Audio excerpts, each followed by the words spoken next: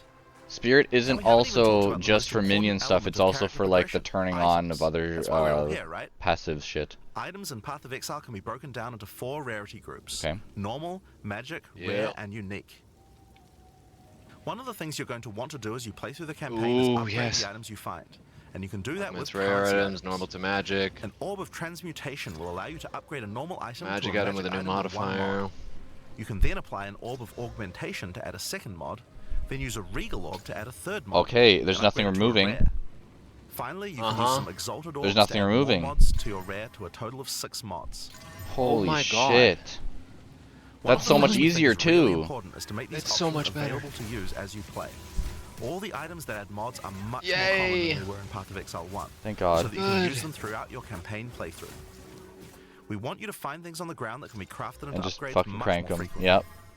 Oh, As well as making the drop rates on these items much more common, you can also get them by disenchanting unwanted gear at the Yes, dude. dude. If and you it tells you disenchant what it magic is items, before can you build put up it to an in. Orb of transmutation, and by disenchanting rares, you can build Hell up to yeah. regal orbs. Another important area of crafting items in PoE 2 look at is this sockets. fucking place that It's he's so in sick. a moving Yeah. fortress. Ezomite runes placed in them that add more mods to the item.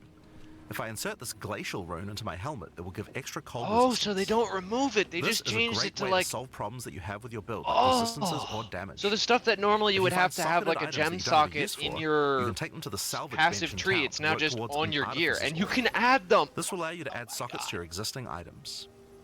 Body armors We're and going two-hand to weapons be- can have up to 2 This is sockets. I'm gonna be exactly addicted what to this we game. want. And one-hand Yeah. weapons We're can going only to have be one able socket. to create the You exact can also character salvage we items want. with quality to create items like armor scraps or whetstones. These will allow you to increase the quality of your items for an up to 20% Damn. boost. 20% boost, nice. Okay. If you don't want to disenchant or salvage your items, you can always sell them for gold. Yeah. Gold can be used to buy items from vendors, and we've tried All to do a lot those- to make all sure those that the weapons items that have added for a sale are passive actually skill. useful. Yeah, and you know what those Every skills time are? you Free to level up, you use. get more No stock, mana So usage. make sure to check back often. Other vendors offer a gamble. Pay Wait, a so flat does amount this of mean gold I could and you'll get fucking- a random item of a specific type.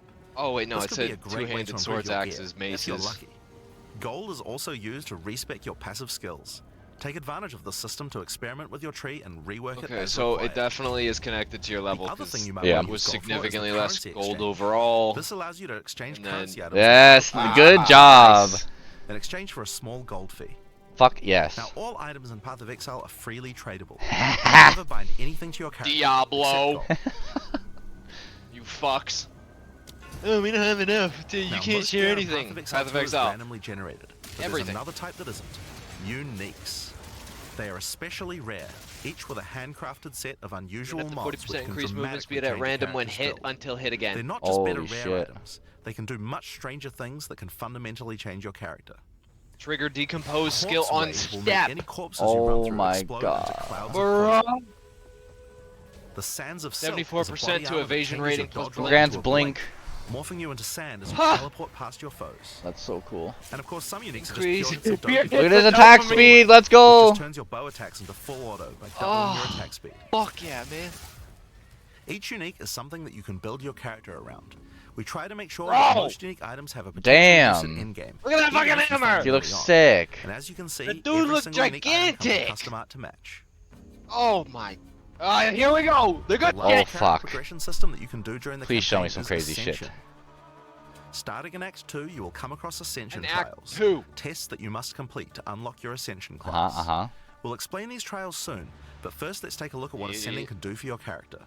Oh, show me Each something class crazy. has access to 3 Ascendancy classes, but at the start of Early Access, only 2 per fair class enough. will Okay, be that's available. fine. Ascendancy classes are unique to each character class, so choose Yeah, wisely. dude, look how They can different they look. drastically Yeah. affect how you That's the build your stuff that Buddy was talking about in Yeah. the video you sent me. So it's As a it is your sorceress, you can ascendancy become that a changes storm your reaper, aesthetics. A master of the elements. I had a fucking feeling, Elementals. man. Caller causes elemental storms to be summoned each time you do a critical hit Holy with a spell. shit. With Strike twice, you can stack 2 copies Oh. of Shock for more damage. And going deeper into the tree, you can make all Oh the my damage types God. apply Shock. Holy shit. Make a Shock build from any skill. Any skill can... Alternatively, you could become a Chronomaster? Chronomancer and command time itself. That's so She sick. literally has the ability to stop time with Time Freeze. Dude, Not only this that, is she has crazy. many other Oh time my manipulation God. abilities. Using Temporal Rift, she can teleport back to a previous location, resetting her life Oh and my mana back God. to what it was. Or with Time Snap, she can reset all her cooldowns and Oh cast my all her God. spells again. I have to make that character. This is On so the cool. warrior, you can There choose we go. between the Warbringer, Warbringer the or Titan. Titan? The Warbringer channels the might of his ancestors to gain tremendous power.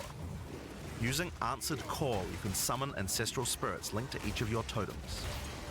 With Jade Heritage, you can encase your body in a protective layer that absorbs all damage until it breaks. Warcaller's Bellow allows you to explode the corpses of your enemies. And with Great Wolf's Howl, you can ignore the cooldowns of your war cries. Fuck. Channel that anger out. shit!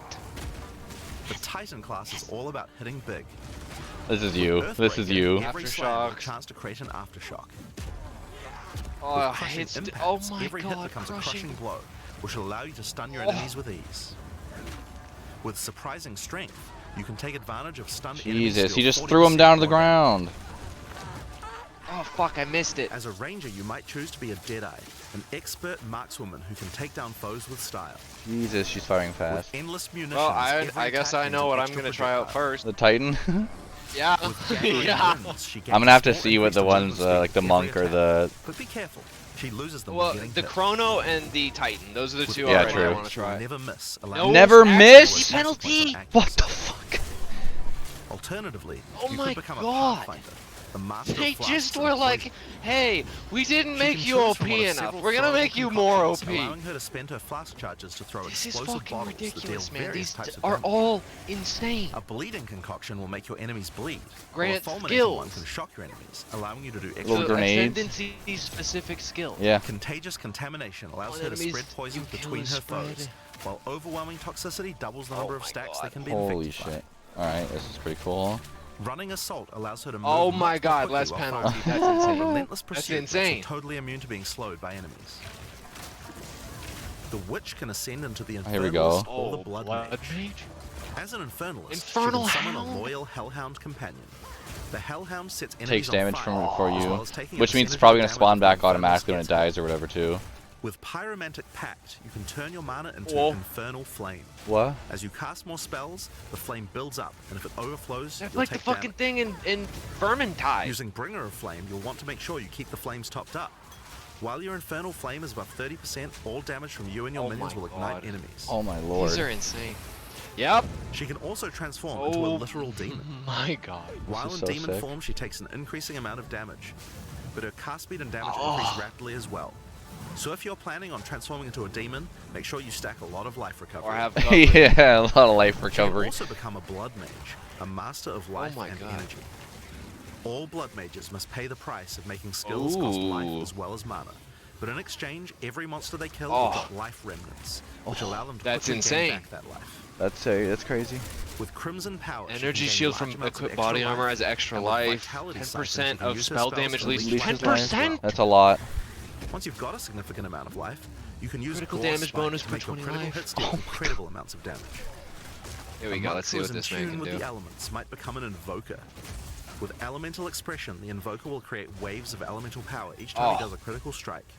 With faith as a choice, you gain Which the is- ability to meditate, allowing you Oh. to double your energy shield. Oh. Choose between double I am your the Blizzard energy or That's I am the crazy. Thunder to specialize in cold or lightning. And I Shall Rage will allow you to turn Oh, into an what's an unbound avatar? Each time you apply a status ailment to an enemy, you gain Unbound Fury. When you have enough, transform into an avatar to deal way more damage and inflict even more elemental ailments. Okay, that's visual. Some monks choose to reach Ooh. into the darkness instead. The Acolyte of Chayula can exchange their mastery of spirit Ooh. for darkness, a resource that can be utilized to both absorb Absorb and and deal deal damage. damage. The Shroud of Darkness will protect you from all damage incoming, but if you take Grasp of the Void, you will deal extra chaos damage from Oh, all the wow. darkness you have. Their Dark Pact offers greatly increased resistances to chaos damage and can allow Mana the Leech is mana leech instant. to not only happen Holy instantly, shit. but apply to Cannot their recharge enemy energy as well. shield, mana leech. Oh. Another node you can take is Waking Dream, which allows you to see into the domain What? of the Breach Demons. There you will see the Flames of Chayula that can be taken to gain life, Holy mana, shit. and damage. Here we go. The Here we Mercenary go. has a Alright, job let's to see do, if I wanna but do which this one job first. suits you? You might choose to Witch become a Hunter. Witch Hunter. Witch Hunter, okay. Obsessive Rituals will give you a sorcery ward, allowing you to Okay. defend yourself against elemental hits in exchange for less okay, I defense see, I against see. attacks. With Zealous Inquisition, your enemies have a 10% Oh. chance to explode on death. Okay. The chances Dealing double 100% of their demons max and life is undead. physical damage. Oh my god. With Judge, Jury, and Executioner, your initial hit against enemies can deal up to 30% What? of their life and damage, if you're lucky. Oh my, if you're lucky. Powerful bosses. Holy And shit. with Witchbane, you can break your enemy's concentration, preventing them from casting spells as often as they would usually do. You could also choose to become a Gemling Legionnaire, enhancing your abilities by embedding gems directly Jesus. in your flesh. Oh. Integrated efficiency will give you Oh, extra into skill my slots. flesh? Thermatological infusion gives you Bro. extra maximum resistances as you sock up more and more support gems. Adaptive capability allows you to Be use any satisfied color of by your gem without worrying Yo, about what? attributes, while crystalline potential adds extra Did you quality see that? Yeah, I bonuses to did. every gem socketed into That's your character. fucking ridiculous. So you just crank one thing and the So rest those are the essential satisfied? classes for the start of early access. Holy shit. The one thing we haven't talked about yet is how you ascend in the first Bro. place. Show me. Show me Jesus how I Christ. ascend. Yeah, Show so me. Chrono Exile Mage 2 Titan. requires completion Sold. of one I'm of the making great both trials, of those. which you'll find as you progress through the campaign. Each one is associated with one of the major cultures of Rayclast.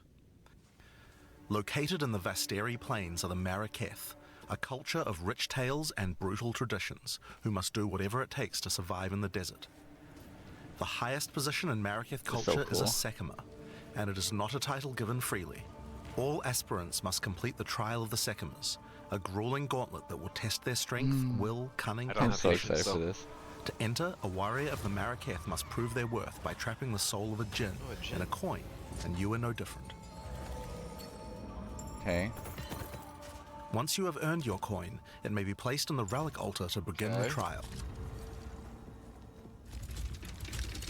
In order to get in. Oh, okay. So Test of In the strength. Trial of the Sekimas, each room has its own challenges to overcome. Okay. In this room, each rare monster you kill will send its blood to the chalice in the center of the room. Okay. Easy Once enough. the chalice is filled, you will be able to proceed. Okay. So to survive. While fighting monsters in the trial, you will need to be very careful. Each hit will not only hurt you, but will damage your honor. The monsters are well telegraphed, so that you can avoid their attacks, but if you run out of honor, you will fail the trial and need to find another okay, so you coin gotta in order to avoid Okay. getting hit. It is a good idea to make sure that you are well Okay. prepared before challenging the trial of the Yeah, Sekimas. yeah. So I wonder if me blocking. Probably won't After be each getting room, hit. you will be rewarded. Yeah. In this I would case, hope you have so. been given a key Ah, that can be used to I know. unlock So chests they're great later in the trial. developers. Silver Once key, you've yeah, claimed your okay. reward, you will be shown a map of the rest of the floor Whoa. and may choose how you wish to proceed. Which challenges would you like to face? This and is which cool. rewards do you want to claim? Some rooms are more dangerous, afflicting you with debuffs that will persist for the wow. entire trial. For example, entering this room will afflict you with Spiked Shell that will cause all monsters in the rest of the trial to have 50% increased life. You will want to take care if you choose such a path. There are many different challenges The and fucking rewards as you journey goblins, through the dude. trial. Deadly traps, waves of monsters, and strange artifacts will test your honor. As you progress, you'll be able to gain boons from the djinn, which will help you on your journey. Okay. For example, the Sekima's cloak will revive you once if you die, Nice. giving you a second Was shot full at honor. a That's run. insane. One of the rewards you may find is Sacred Water, an extremely valuable and treasured resource to the djinn and the Maraketh. Trading it with the djinn will allow you to receive many benefits. You can recover honor, gain additional boons, or remove afflictions. Okay. At the end of the floor, you'll find a powerful boss which Oh, will truly shit. test your limitations. In order to ascend, you will need to defeat him. No time limit though, you just need to defeat him. Thank God. It's Diablo. actually difficult. Having defeated the boss, you've earned the right to ascend. But first, Oh, look at all a that route. stuff. The keys you have found may be used to open the various treasures in the vault at the end of the floor. Oh, and Only look, you can have a single choose bronze anarchists, key, so we'll armor, just have to open one of these orders. small chests. Mysterious. If you want to open the better ones, you'll need silver or gold keys. Let's use the Altar of Ascendancy. Your first ascension will allow you to pick your class and grant you 2 points to use in the tree. Now there are more floors and many more rewards that can be found within the Trial of the Sekimas, but we'll save that for the section on the endgame. For now, let's talk about the second Ascendancy trial, the Trial of The Chaos. second. In Path of Exile 2, you can choose whichever trial you like to earn your ascension. Okay. Each culture on Rayclast have their Oh. own methods to ascend. If the Trial of the Sekimas is not your kind of playstyle, Okay. or you're finding it too difficult, That's you could try incredible. another. You can gain all your ascension points from just one, That's or mix incredible. and match them. It's up That's to you. awesome. Again, For do early what you access, we'll want. have 2 trials as options, with a 3rd trial coming later for the full release. Third trial coming later. While exploring the Vile Jungle, you'll discover the Temple of Chaos. Before the Vaal embraced the science of corruption, their civilization worshipped chaos. This ancient trial was so once cool used looking. by the Vaal to test their high priests. A high priest of the Vaal must show willingness to risk everything to gain power. Entry to the trial requires a token from a strange entity known only as the Trial Master. For those in The which he Trial sees Master. potential, he shall inscribe an ultimatum. Many have attempted these trials in search of greatness. Most have perished. Will you be able to defy the odds? Yes. Before you begin each chamber, the Trial Master will offer you a reward and a choice. Choose one of 3 tribulations to affect you through the rest Yeah, of the okay, trial. so it's the same as the other one. These modifiers might beef up the monsters, curse the player, or add environmental hazards like turrets or trap runes. In this case, we'll be picking shocking turrets. As you enter the room, the Trial Master will fill it with hazards to test your commitment. In this case, you must destroy all the monsters that fill the room, while dealing with the lightning projectiles from the shocking turrets. This is so cool. It's like they took something that was like smaller-ish before that you just found in a map, and now Yeah. they made it into a whole like thing you have to walk into, talk to them, get the thing for. The fact that you can mix and match and be like, I want to try the other fucking ascendancy thing now. Yeah, for, that's insane. Like, we're like, okay, no, this one's objectively impossible for us. We need to try this Hey, you other missed a one. crossbow. Hey, go back. Go back. In each room, you will need to make a choice. Take the rewards you have earned so far, or go double or nothing. Increase your Double or rewards, nothing. but take on more risk. Each tribulation you add is minor on its own. So is They this the quickly trial or stack is this on to top get of each into other the and can trial? become This overwhelming. is the trial. There are many types of chambers in the trial. Each will test your resolve in different ways. This one simply requires you survive for a certain amount The of time. damage. Another Holy requires shit. you to escort the stone idol through the level as elevators Okay. full of monsters descend to attack you. Should you be able to get That through thing the looks first so 3 sick. chambers, you will face your first boss. The order of the bosses is random, and combined Hey, I with the think someone just followed tribulations me. you have selected, the fight will never feel the same. Hold on 1 second, I can find out After who you defeating are. the boss, you may claim your rewards. Of course, there are the items, but you also God, gain we're the gonna right be to ascend. obsessively Thank you, Mary playing Michael, this, for the man. follow. If you We're gonna already be did playing the trial, hell out of this second means game. that you can claim 2 more points to add to your ascendancy class. Fuck yeah. Now, it's possible to go much deeper. There are more bosses, rewards, and risks to take, but we'll talk more about that when we get to endgame. So how about we talk about that now?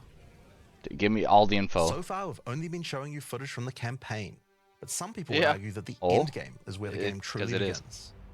Something that happens almost every time a new action RPG launches is people saying, there isn't enough endgame content. Well, we want to make sure that in PoE 2, people don't feel that way. Uh-huh. And we actually only changed our development priority for this recently. The Holy first 3 acts of PoE 2 shit. already take Whoa. around 25 hours to complete if you're a Okay. new player. This is already a pretty significant campaign. Hundreds is. of hours. On the other hand, people spend hundreds of hours go. in the endgame each league. We realized that finishing the rest of the campaign for early access was actually a bad idea. Instead of having acts 4 to 6 in early access, we could concentrate on endgame and make that yes, great. that's so much better. Yeah. For new players, a 25-hour campaign is already a huge game with lots of content. Yeah. But for existing action RPG players, what you They wanna mostly rip care through about it is all the and go in-game to the end game, challenges to yep. overcome. So several months ago, we I'm gonna switched the take my time, entire though. development team's focus over to making in-game content. Oh, of course. Ew. At the start of early access, there'll be Oh, 50 it's flicking. bosses and around 400 monster types. But the 15 great thing bosses, is, that 400 the rest of the monsters. game is like 80% The rest of the game there. is like 80% We'll be there. adding content to roughly double the size of the game We're during gonna early double access the and size into of the release. game. Now, in order to make the endgame happen at the same character level as what it would be after we added the rest of the acts, we've added a second difficulty level called Cruel. Okay. To repeat the campaign with all the monsters and bosses leveled up. That's so And of smart. course, new rewards. You can kind of think of it as like a new game plus. Yeah. It's also a lot faster to get through the content the second time as your clear speed increases. That will take you to around level 65, Perfect. where the endgame begins. That's so awesome. Once we add the remaining 3 acts, Yeah. we'll be removing Cruel difficulty, so you'll progress straight from the end of Oh. Act 6 to endgame. But what is the endgame? What is To it? explain that, I'll hand over to Mark. Hey, He can tell my you. boy. all Let's about go, Mark. Hi, I'm Mark Roberts, Game Director on Path of Exile 2. Well, one thing that Path of Exile is known for is having a lot of distinct endgame content to choose between. Each endgame mechanic needs to have its own progression system, areas, bosses, rewards, and player power that can only be gained from that content. We are going to be adding a lot more over time, but for Path of Exile 2, we decided to start with 7 distinct 7. systems you can progress through. Oh my god. This is the Atlas. Oh, it is By the the way- Atlas. It's the core of the endgame for Path of Exile 2. It's infinite, Infinite. and expands in all directions. Oh man. Now, we are not going to spoil the plot too much here, but corruption from the beast has blighted the land, and your objective is to help fight it. Okay. In the center of the Atlas, you will find the Ziggurat, a temple in which the Val research the fundamentals of space and time. Here, we can open portals to nearby locations and begin cleansing corruption and finding resources.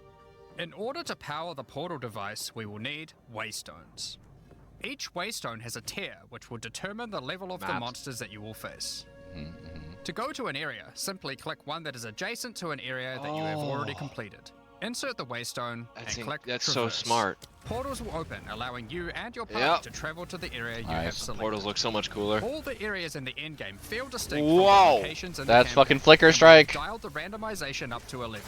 Yeah, The yeah, monster yeah. packs you will face in each map are totally random, and the combination of them can lead to some very interesting Sick. combat situations. There are over 400 monster types in early access, and they have a lot of varied and 400 interesting monster abilities. types? Are you Depending fucking on which shitting me? combinations you face, you might find Diablo some has like serious 30. challenges.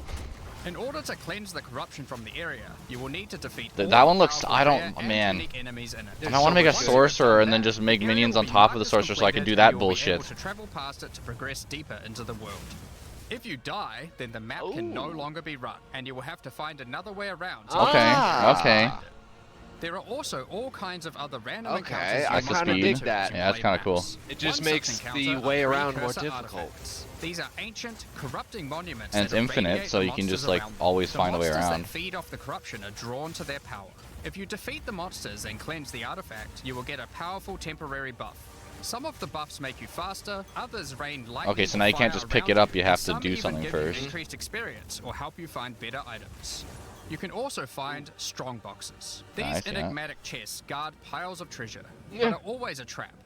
But Monsters always a lie in trap. wait to Oh, yeah, attack you okay, the so- moment you so open these them. are, And the like, a boxes lot of the often same have mechanics, mechanisms which to is unleash awesome. powerful spells or They didn't have dangerous any debuffs. issues with these There are mechanics. different types of strong boxes containing different items, and you can even use your currency items to craft them on the fly, so you can optimize I like that the it slowly contents. brings them in But now be instead of just careful instantly opening spawning one them. you can't handle.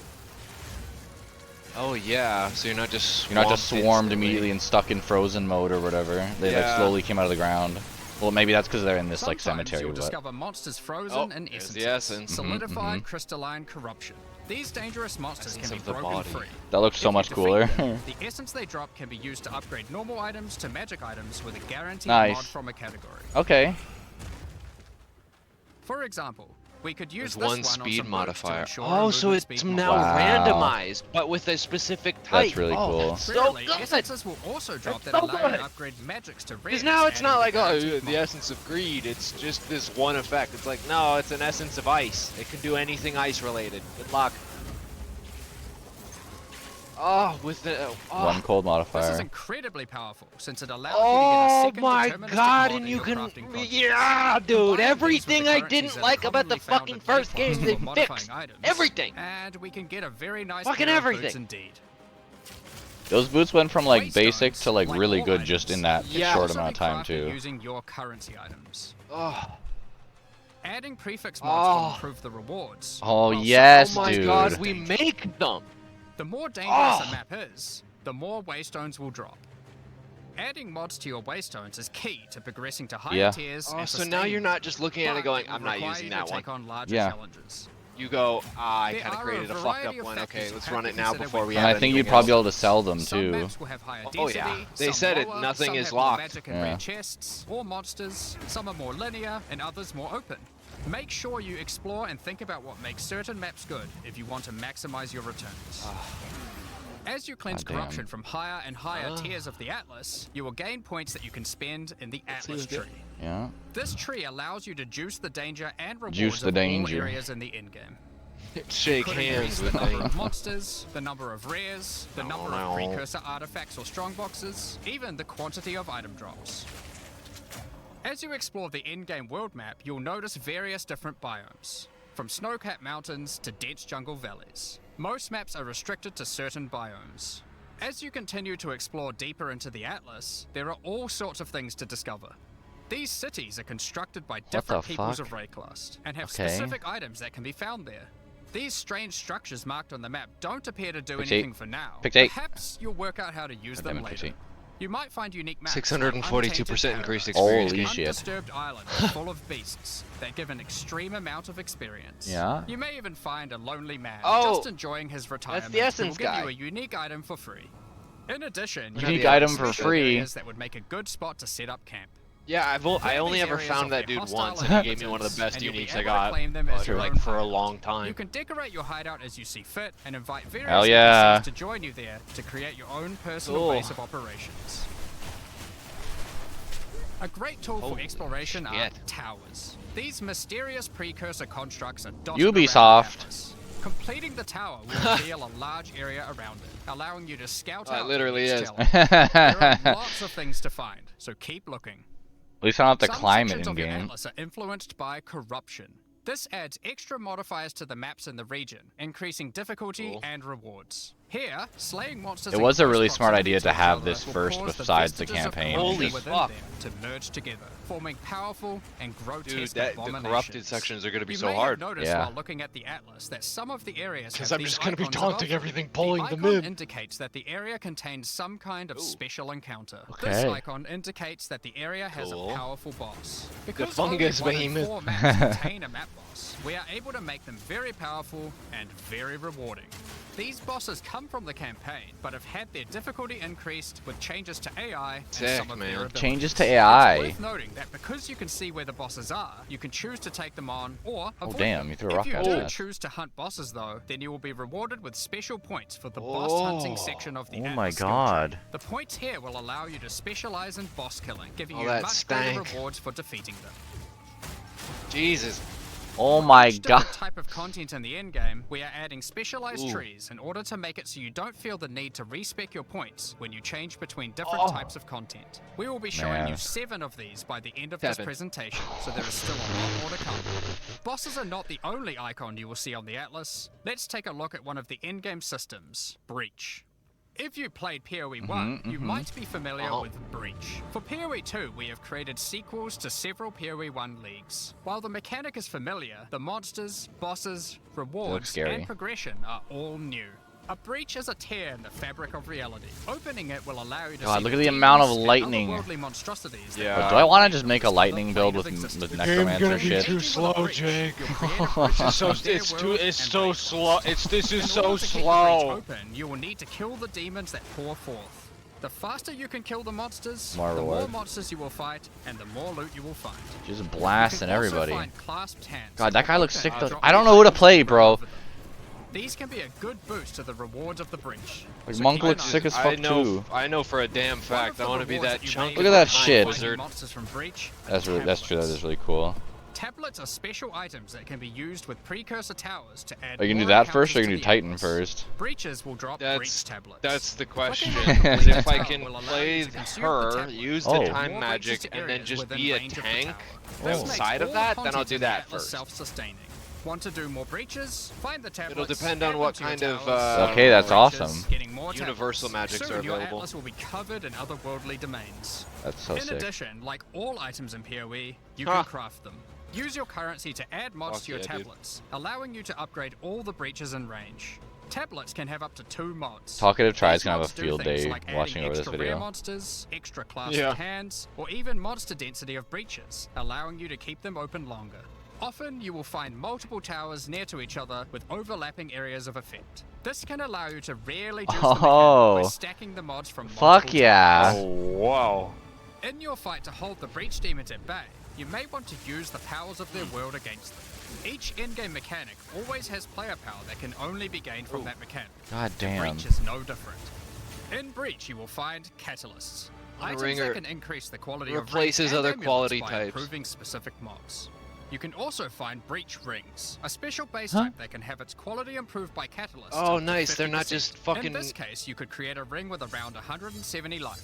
Breach Rings Damn. can become some of the strongest rings in the game, giving you some good motivation. That's so to good, face the because demon before it was hordes. literally a In ring that would addition, only each turn in-game on mechanic when you were needs to in have the a breach. pinnacle in-game encounter. While killing breach monsters, you may find breach splinters. Collect enough of 300. these and you'll be able to create a breach stone.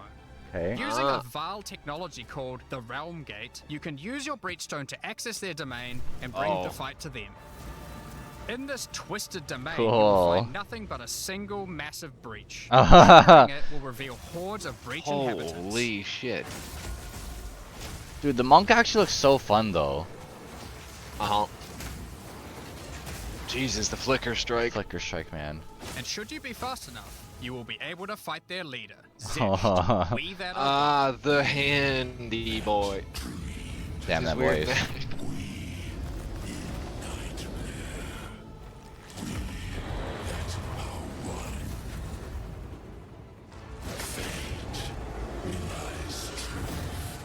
God, the way like she shot it and just shot through the ground.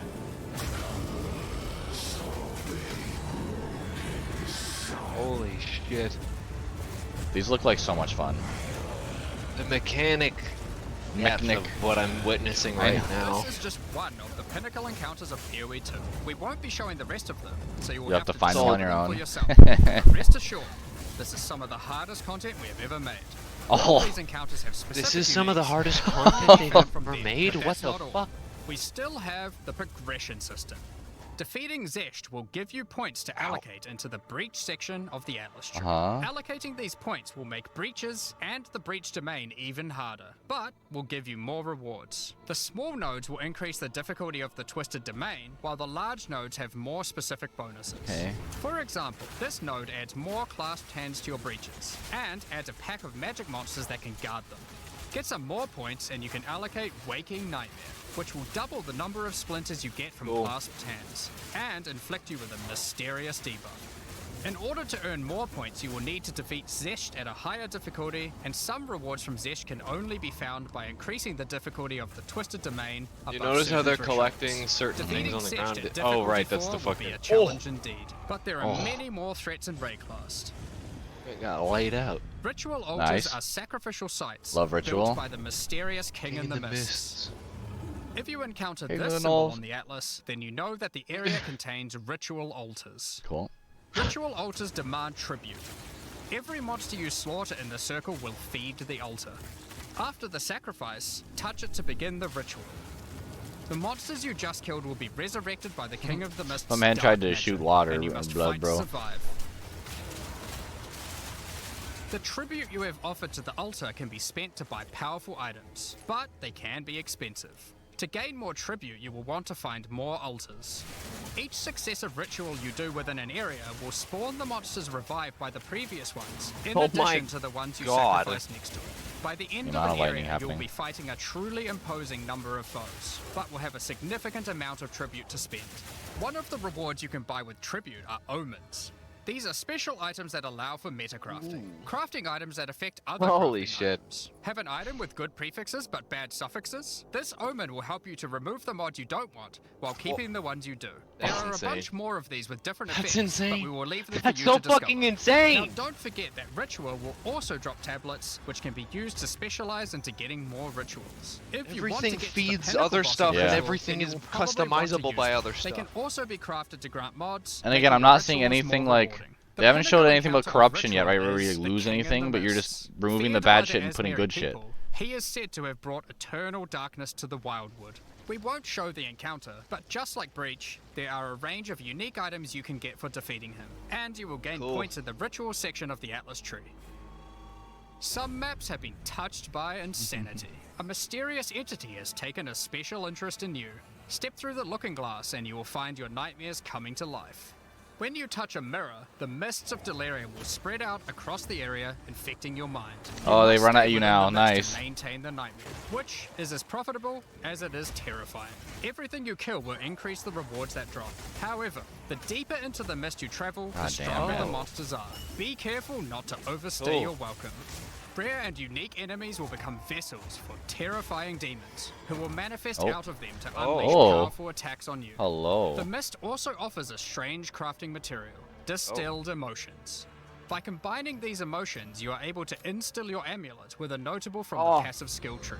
This is like gaining an extra passive point for free. my attached God. to What your the gear. fuck? They are also particularly great because you don't have to traverse the tree to get them. Yeah. allowing you to get off-class So they literally bonuses are that just would like, normally hey, be you much Look, can he make has the your one from uniques. all the way down there. Distilled You can emotions build your can own also be fucking What used the in instilling fuck? in-game maps. applying Delirious to them This and is adding additional ridiculous. difficulty and rewards. This is some of the allow best you to crafting I've further seen in juice any game in-game ever. maps. The This is tablets wild. You can find from Deliria can be used to further improve. Look how big this man increase looks. Pack size, I make the know. fog He looks disappear, massive, bro. Or improve your progress towards the pinnacle encounter of Deliria. Oh, that's the hammer. Speaking of which, every now and then you will find simulacrum splinters. The mysterious entity will create strange encounters based on warped versions of your own memories. Monsters and simulacrums come in waves God, this looks that so get sick. progressively more difficult. You will receive loot at the end of each wave, and you will have to make the decision to leave now or continue on, facing up against even tougher foes from the mist. The bosses you will face as you get deeper into a simulacrum are truly terrifying. If you can complete a simulacrum, you will gain points for the Delirium section of the Atlas skill tree. So Next up, we it's have they literally just added a skill tree to every single endgame thing. Occasionally, Yep. while clearing corruption, That's, you will individually. encounter these Kalguran settlers. And they said The 7, right? So Kalgurans that's have got to be all of discovered them. Ancient burial sites with lost Verisium artifacts, and they want you to help dig them up with God, I can't wait explosives. for December The 6th. Kalgurans have marked the locations where the relics can be found. Place explosives as best you can to dig up as many as possible. There is just one problem. Corruption has brought the corpses of their ancestors to life, so you might have to do a little cleanup before you can reclaim the artifacts. A little cleanup. And look at the timing of each of those detonations. You can It's also not all find instant remnants, again. the destruction of which will further anger the restless dead. Each one you blow up will make the subsequent monsters more powerful, but also more rewarding. Okay, so you want to do the hard stuff. Danig, Rog, Tujin, and Gwenin will exchange the artifacts for useful items. Sick. Look at those different crossbow looks. You can also find tablets to increase the number of expeditions and the rewards. This one increases the radius of explosives, while this one increases the number of remnants you will find. Eventually, you might discover a logbook. These are special maps full of buried treasure and relics. Essentially, one giant dig site. Hello. Here, you can create an extremely Oh long my chain God. of explosives. What the and fuck? Go through a very Oh high my number of God. remnants. Holy shit, it's Be big. careful. Many remnants have mods that can really brick your build, so you will probably want to avoid these ones. Can If brick you your add too many build. remnants, you could easily make the encounter harder Holy than you shit. can Wait, imagine. did I just There see are something all wrong sorts of there? interesting things buried under the ground in logbooks. What the You fuck? might find I thought the dripping monk just caves turned into and the hidden fire fucking caches, sorceress's but the demon most powerful thing. encounter is Olroth, the ancient undead commander of the I didn't Knights of the notice. Sun. Defeating him will Yeah, grant you crazy. unique rewards, as well Look as at this points to dude. spend in the expedition section of the Atlas tree. So those are the in-game systems on the Atlas. In-game but we are trials? not done yet. What? The trials we talked about earlier have much more content when you get to endgame 2. Just Okay. like the other endgame systems, they also have progression mechanics, unique rewards, and player power that can only be gained from them. Jesus. As you get higher level coins for the Trial of the Sycamores, you will unlock more floors to explore. Each floor has its own Like, these traps just look challenging fun, rooms unlike and the other animals that ones. you will need to kill. They're just beating the shit out of him with ice fucking projectiles. There are 4 Holy floors in fuck. total, leading to another pinnacle boss at the end of the last floor, which can only be accessed at endgame. The Trial of the Sycamores is where you'll find jewels, which you can socket into your tree. These are like passives that you can craft with your currency items. They can be really powerful as they allow you to stack modifiers that may not be easily accessible Oh, on yep. the tree normally. This jewel gives lightning Okay, so they damage still and have shot those. They chance, still for have, example. yeah. There are quite a few jewel sockets on the tree, so it's possible to gain a lot Cool. of power here. There are also other types of jewels that don't provide any bonuses themselves, but affect other passives surrounding them. This jewel increases the effect of small nodes and radius by 25%. With careful placement in the tree, you can get a significant Yeah, amount that's of crazy. power from it. There are I don't think also I ever unique found jewels any of that in available Path of with Exile very 1. interesting effects, but you will Jewels, have to find I've those for found yourself. quite a bit of Well, them. not the jewels, but not In the ones that order like to push increase further into the trial surrounding and stuff. I know uncover they're the in there secrets of the somewhere. Marraketh, you will want to take Yeah, I think advantage they were of its really hard to progression get. system, relics. Okay. Relics are items that can be placed in the relic altar as you start the trial. They give special bonuses that affect the trial, making it easier and increasing its rewards. Of course, you can craft these with your currency items, making them even stronger. If you can complete the entire trial overcoming all 4 floors, the final boss will reward you with one of many unique relics. Jesus. These relics will be consumed when used on your next run, but can reward you with unique and powerful items. For example, this is the Last Flame. If you use it, you will have only 1 honor for the entire trial, so you will need to do a completely hitless run. Oh my god. A hitless run. The trial of insane. chaos also extends into the endgame. As you gain inscribed ultimatums of higher and higher levels, the number of chambers that you can go through increases. In true Val style, this allows you to take even more risks for even more rewards. At endgame, you can progress through up to 10 chambers with 3 bosses on a single run. Jesus. 10 tribulations on top of each other will make this a significant Wow. challenge, but it's worth it. The Trial Master will tempt you with items of the Val Empire, such as Val Orbs. Val Orbs are powerful crafting items that corrupt your gear with random mysterious outcomes.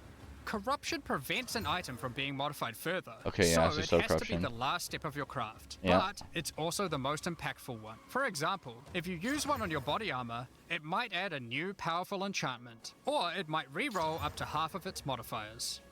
Val Orbs also have the ability to add a socket, allowing you to bypass the normal restriction of how many sockets an item can have. A body armor could get up to 3 sockets this way, allowing for a significant number of mods. Val Orbs can even modify uniques. Adding that was enchantments or doable sockets to before. uniques can make them incredibly powerful, but there is a good chance that you will break them as well. The Trial Master will also occasionally offer you soul cores. Originally formed by Chaos, the Val sought to there's so replicate much to soul this. cores through human sacrifice rituals and blood magic to power their civilization. Soul cores are powerful socketable items, with mods that cannot be obtained from regular runes. Like all endgame content, there is of course a pinnacle boss. The final chamber these will bosses drop look keys so to this cool. mysterious door. Some say this is where the Trial Master himself resides. Oh. Perhaps you are willing to take the risk to find Damn. out. But they Had won't show enough us. yet? Oh. Because there is still just one more thing. The most difficult content in Path of Exile 2. While Holy mapping, you might come across this fortress. Yeah, it that looks has a little emerged scary. from underground, surrounded by an enormous maze riddled with danger. Is the maze preventing something from getting in, or something getting out? This fortress is of ancient origin, and its construction has similarities to the towers and tablets that you have been using on your journey through the endgame. It is clear from the entrance that there are 3 keys required to enter. Local factions are vying for access to the fortress in order to seize the power they believe will be inside. Each of the faction's leaders have managed to get their hands on one of the keys, so you will need to defeat them. Each faction is led by an Uber-Act boss. You can see one of them inhabiting the city, but in order to fight him, you will first boss need to looks so defeat their cool. 2 lieutenants in the adjacent zones. Be careful. If you fail against either of the lieutenants, or to kill the leader, they will move on, and you will need to find them again. Kill all the Dang. Uber bosses and you will Damn, gain no access wonder to it's the the hardest fortress. bit. We aren't going to spoil it, as we can't wait to see you guys attempt Oh, it for God. the first time. But is there a tree you get points in after killing it? Of course there is. This is Path of Exile. But There is wait, there's always more. another tree. So these are your challenges for PoE 2. As you can see, this project is crazy huge. Way bigger than even we expected when we started out. For How do you sure. gain access? Here we go. Well, Here we go. during early access, Show you me can the pay to packs. get Have in. some dope shit. To Have some thank our dope shit. existing PoE supporters who have spent more than $480 US, we'll be giving you guys a key for the PC version for free. Anyone else who wants one can Oh, get look at one by all that purchasing one of the shit. new early access supporter packs that have just been released to The the guy in the store. fire looks sick. If you just want early access to PoE 2, then you can get a key in the $30 US early access pack. The pack also comes with $30 of points. Oh, to look at spend that on little the deal. MTL Ew. store. But we also have a variety of sick. other supporter Damn. packs filled with exclusive microtransactions, Sick. points to spend in the store, and even physical items. The cosmetics can be used right now in PoE 1 and in Path of Exile 2 in early Damn it, the one access that I want's starts. 480. Most of this footage has been recorded in Path of Exile 1, since that's where you can use them immediately. The Lord of Ogham supporter pack contains a cosmetic armor set one looks befitting cool. of the Count of Ogham himself. There is also a matching back attachment, which has an alternate variant depicting the influence sick. of corruption. Oh, Also in this pack, you can find a portal formed of the That's rusted so armor of the cool fallen looking. soldiers in the Red Veil of Ogham, and the offspring of a vicious crowbell boss found in the hunting grounds. This one doesn't look so vicious though. Ew. He looks drunk. On top of that, you'll receive Jesus. one Bebe. ounces Y-hander to apply to your one-handed or two-handed swords. one or For two-handed. those who are That's so wanting to nice. decorate your hideouts with fond memories and tales of Path of Exile's history, you will also get a series of hideout statues. This pack contains the statue of Oh, Hillock. Hillock. For Path of Exile 1's closed beta, each pack contained a true New Zealand icon. A Following kiwi. this tradition, all packs in this series will also contain a new themed Kiwi pet. The pet will loyally follow you into battle, but So run away cute. at the first sign of trouble. Become the ruler of the desert with the Damn king it, of that the looks so Faradin cool, supporter though. pack. Show your mastery of traversing the sands of the Vasteri Plains. The body armor will allow you to glide along the ground with ancient sand magic. Now each armor set comes with body armor, boots, gloves, So funny and helmet. seeing the But the boots are covered in gameplay on sand. Path of Exile 1. If You're you just like, prefer to show oh, them oh off, no. you can turn the gliding off if you want. The accompanying back attachment equips you with 2 powerful pillars that can control and manipulate lightning. Cool. They will periodically release their energy in a powerful blast while in town, and hover in a circle around you, arcing lightning between them, forming a barrier of energy. Replace the Ew. appearance of any bow with the Faradin's face Glory and the- skin. Or replace the appearance of a spear with the Tyranny's End spear skin. This spear skin can be applied to staves and war staves in Path of Exile 1. If you want to truly show your worth as a king of the Faradin, Oh, damn, then looks you so cool. definitely need your trusty, moving entire city fortress known as the Dreadnought You to joking. travel across the Vasteri Plains. Buy that? In Path of Exile, you can decorate your hideout however you like. Oh my It's god. My god. It comes with a variety of thematic That's so elements to use, sick. or use decorations my from elsewhere God. in the game. Additionally, That's the you'll second get the pack, Death right? Rate's Blessing level up effect. Third. The No, King no, of the it- Faradin Kiwi I pet. think it's the second. Yeah. First one was the wolf guy. And last but not least, a statue depicting the Vaal Oversoul from Path of Exile 1. For those who don't know how supporter packs work, each pack comes with all of the cosmetics from Yeah, the from the previous previous tier, one. so you'll get all the items from the Lord of Ogham supporter pack as well. Okay. The Thaumaturge of the Vaal supporter pack features an armor set and back attachment themed around the Vaal and their pursuit of science and progress. So the second one might be the one I get then, because You I can want find that the fucking Soul Core hideout. weapon effect in this pack, Yeah, that fortress which is causes That's so Thaumaturgic sick. energy harnessed from sacrifice to spill from your weapon. This pack also contains Doryani's Idol. It replaces the default appearance of any foci to an ancient Cool. relic once used by Doryani, and this can be applied to shields in Path of Exile 1. That's not the only Vaal weapon you'll find. It also contains the Wand of the Thaumaturge skin, and the Royal Sacrifice Dagger skin. You wouldn't think to put sacrificial gems on a Kiwi, but Huh. the Vaal did. Thaumaturge of the Vaal supporters will receive the Thaumaturge of the Vaal Kiwi pet, and the Statue of Dominus. This is also the first pack in the series with a physical item. When Oh. purchasing this pack, you'll receive a Path of Exile 2 logo Damn. t-shirt. But if you Nice. don't want one, you can opt out and return for additional points to Oh. spend in the store. That's cool. Becoming a See, warlord now of here's the the Cardo problem. is I wanted with this armor one. set and It's back $480. Ah, adorned in USD and too. iridescent feathers I'm resembling not. howls. I'm Yeah. not spending Enough to that. even Yeah. impress the ancestral gods, specifically Tukohama, the Karui god of war. Oh, but it's totally. Oh. Overkill, you That's say? so cool. I think the Karui And the way it people disagree. breaks. Why not drop a gigantic is- totem on rare No! enemies you slay? To Why crush is it them so in your Can't back? afford it. Replace your crafting bench in your hideout with the ancestral Dude. canoe crafting bench, Bro. where ancestral chief Mata will summon a giant canoe manned by Karui warriors to aid in your crafting desires. We must all start somewhere. You'll Are also we get talking a pair shit? of weapon skins. Equip Akoya's Felling Axe skin to your one-hand or two-handed axes, or Tukohama's Crusher to your one-handed or two-handed maces. Yeah. A true Karui warlord is always accompanied by their trusty Kiwi. Equipped I love with they're armor doing the and Kiwis. harnessing ancestral Look at 'em magic, roll. They make the perfect sidekick. Once one of the most feared beings in Rayclast, Malachi was slain by a powerful Yeah, exile. it's us. May the statue commemorate the virtue of exile's past, present, and of the Wow. future. Of course, it's not all about dressing up in Oh, game. that's kind of a You'll want to look good sick in real life too. fucking sweater. By becoming a Warlord of the Karui supporter, you'll also get a Path of Exile 2 hoodie.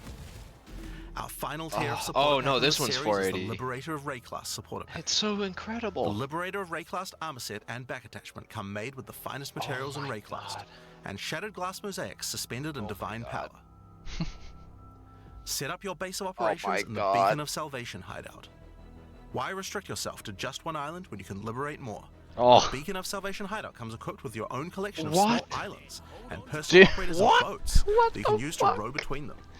Just walk to the piers, click a boat to enter, and Oh navigate my as you God. choose. Decorate each island as you see fit to best represent your well-earned hideout. look, there's two people going on their fucking Everyone in your boats. hideout can use their own boat. Oh. Why not have some races? You can also get the Window to Twilight Dude. portal effect. Oh. A beautiful mosaic piece of art that shatters and reveals a gateway to your desired destination as you approach it. As you walk away, the glass magically reforms back to its original form. Oh, why is this so cool? Rule and style with the throne of the ruler. Oh my god! Dude! Can create portals to I enter can't planets, afford it! but it also comes with a But I throne. need You can it. sit on the You'll see your throne! glowing kingdom. Look down on the plebeians running your maps. The plebeians. Being the Liberator, though, is not just about sitting on your throne all day. If you do decide to join the fight yourself, you can leave a High Priest in charge as your second in command. Liberator of Ray-class supporters will also get a set of varied weapon skins. The Light of Divinity Scepter skin, the Deliverance crossbow skin, the Justice flail skin, and the Redemption shield skin. Once The again, you'll Kiwi's have got a wings! The kiwi. and of course a statue depicting one of the most a iconic little events in Valkyrie. Ray-class's history. The battle between a powerful exile and Kitava, the Insatiable. That's cool. It's a With the big ass help of two statue. deities, Sin and Innocence, the exile was able to defeat him once and for all. This supporter pack also contains the Path of Exile 2 art book. Dude. This 215-page full-color art book includes a huge amount of amazing concept art and lore produced during the long and exciting journey of Path of Exile 2's development. And finally, Path of Exile has a tradition of letting the community participate in designing game features. For Path of Exile 2, we'll be adding the Twilight Order Foil Reliquary. By becoming a Liberator of Ray-class supporter, once Path of Exile 2 is released, you will be able to select any unique item you have found and be able to drop it from the Reliquary. What? Once players have submitted their items, keys to the Reliquary will start dropping, and other players will be able to find foil versions of uniques that you have submitted, along with a message for the lucky player. The more players submit the same unique, the more chances there will be for the Reliquary to drop them. So choose wisely. Wait, so What the you f- can Now, almost give... all of these items are available to use in I don't- Kiwi You're- 1. it understand what seems that- like you're basically saying like I want everyone to have this thing, so you sacrifice your own so that other people who open it like Okay, has so better I- chance to okay, get so it. that- Unavailable Wow. in Kiwi 2 at the start of early access. Once classes that use those weapon types are added, those microtransactions will be available to use. If you can't decide which supporter pack to choose yet, you can always start with the early access supporter pack that just includes a key and some points to spend in the store. Then you can Wait, upgrade they to said when any of the those following when tiers those at a weapons later become date. available, is there new weapons coming These to support Path of packs Exile will be 1? available for purchase throughout early access. We'd really I like think to they're thank just you for your saying when ongoing you support. go into PoE Without you 2. guys, Path of Exile 2 could not have happened. Now, I'm sure you guys have a lot of questions. Ziggy. Stick around, because coming up next, we have a live Q&A with Ziggy D. Okay, we're 7 minutes from the drop. Bro, I am blown away. Yep. I was Yep. expecting just like some normal, like, yep, here you go, there's some end game stuff. This is like, we took the end game from the last game, amplified it, gave them all trees, made it an infinite fucking use thing. Everything craftable makes it better. Oh no. To the Oh. post-show Oh no, discussion not and more Q&A. technical difficulties. I hope you all enjoyed what you've seen so far. It's been pretty exciting for us here as well, as you guys have been inspired already just watching things. And you're already cooking a new ascendancy class. Yeah, for sure. You've got to do design whenever you can. yeah. Absolutely. There's been a few fun moments here already. But I'm your host, Ziggy D, and I'm joined by Jonathan and Mark to talk about everything you've seen. Honestly, it's so much. I mean, we were really keen to make sure that when we went into early access that people didn't feel like it was just, limping along and kind of, just like a minimum amount of content. We really wanted to kind of blow people away. So hopefully people feel like, Do I just type my question into the fucking chat? Yeah, it was I think you have to click the thing, maybe the link or something. I don't know. Yeah, I did come here expecting that there would be, maybe a basic mapping, placeholder end game, and your 3 acts and the half the classes. I really love the You've, almost at here Fouch clearly with that's got the questions. core Okay. PoE player community in mind. Okay. Absolutely. So, I mean, we have to make sure. yeah, Like, I mean, yeah. look. I love that they have the acts 1 through in-game 3, then the kind of cruel known acts 1 for through the 3. fact That's that you really can choose nice. I different like types that. of content and that, like, some people enjoy one thing, some people enjoy another, and I feel like that THE. choice is like a huge part of what makes it good. So if we didn't have that when we entered endgame, then I don't think that would be, like that wouldn't be a Path of Exile endgame.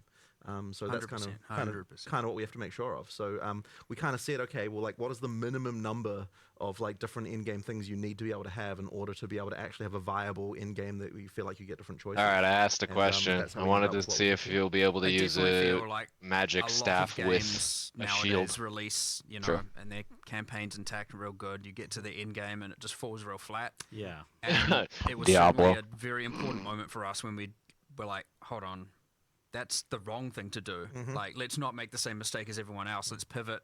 And we actually did that, and like it made a world of difference and made Look the at game look all at of a sudden, Mark 100 times Socks. bigger with infinite amount of content, right? It was definitely hard. He's though, got- because, he's like, got okay, like so Sparkly cats we're or something? progressing. It's like we would have Yeah, made it. yeah, like a witch's cats all or these something. acts in if we hadn't have changed direction. It's like to actually say, you know what, we're going to specifically not finish this content that we'll be working on. You know that we you know, it's like pins down everyone. We're stopping work on this. We're going to move over to endgame. I do love how the development of this game That would have been some whiplash. has there, I been imagine. for sure. going. Like they're just Well, I mean, it's so like suddenly willing the whole, to you know, pivot. environment our And team is you like, you know, can we're just they like, tell they whatever really we want to can make a good scrap, product. we don't Like scrap. they, you know, Yeah, 'cause they they spend wanna the play a good time. product Doing something else themselves. now. Yeah. Saving clothes, yeah. Especially for a lot of the developers, because you got to also think like a lot of our developers have just been working on this campaign for what is it now, 6 years. Like I think it's even longer. Actually, yeah, it's like just this epic journey. Whereas none of them, you know, a lot of these people haven't been working on Path of Exile 1 this whole time. Where so some of us are like, you know, we're just churning out in game with every league and doing all of that. But for a lot of these people, a lot of these developers, yeah, it was quite jarring to swap over. But everyone embraced it. You know, we talked about it. Everyone was happy about it and stoked about it, and it just ended up coming out real awesome. So I think it's landed well, and it definitely kind of blew me away when you. So even before I saw anything, we were in the car on the drive here, and you were just info dumping all of the end game. You're like, oh, we got this feature, we got this feature. Like that's how I know it's going to be a good game. When the developer's like, oh my god, I'm so excited, I gotta share, I gotta I share. can finally talk about stuff. Yeah, and I think Do you guys feel like you're sometime competing next against week, yourselves a Talk to little Try bit? is Because going to ask Path him of Exile's questions kind of set now. the bar. The in original an game interview. set the bar for what is available to endgame in a game like this, and it makes it's not acceptable really to launch with just nothing in terms of endgame now. Absolutely. I mean, yeah. I mean, Yeah, like, if you're not competing with unacceptable is the yourself, right then, word. I don't think you're going to make good progress, right? So that's what you really have to do. Yeah, but cracking that out for beta even. Yep, is, absolutely. pretty Well, as I exciting. said, I just think it would not have landed nearly as well without that. And I think That's it's fantastic. important that our existing Path of Exile 1 community feels like they're also served. Like, yeah, sure, we're doing all this stuff for new players, and that's really important, and that'll expand the audience. But you know, if we launched and all the PoE 1 players are unhappy. Yeah, that's what a lot of So, PoE 1 you know, players we are have to make thinking. sure Like, that we're they going to also dumb it feel like, down you know, for we've the got new games players, for and they're both doing the everything for new handful players of and players not who for us. hopefully But bring this to the really just shows like, And no, they're you doing definitely all. want all those different axes as well. Like just having two, right? You'll get a lot of content can be immediately divisive, right? Obviously, that's the nature of it. That's how it goes, right? And so you have all of these different avenues because there are different players who like different Every types piece of of content. content So if seemed you're just awesome. Like, here's your one Just to- in-game just to system. put that out there, every immediately piece of it is then stuff I there's wanted to a portion do. of players Yeah. who are just like, I don't want this, right? And so having all of these options is like ultra key, and that is what Path what of Exile you 1 want. has taught us. And again, it's like I'd say lessons learned, you know, for the genre, and it is expanding in other games and stuff. But yeah, certainly, as you said, competing with ourselves. Yes, PoE 1 has like, you know, 40 axes, you know, and we've got 7 really good ones here, and obviously more to come. But 7 is a lot, mind you.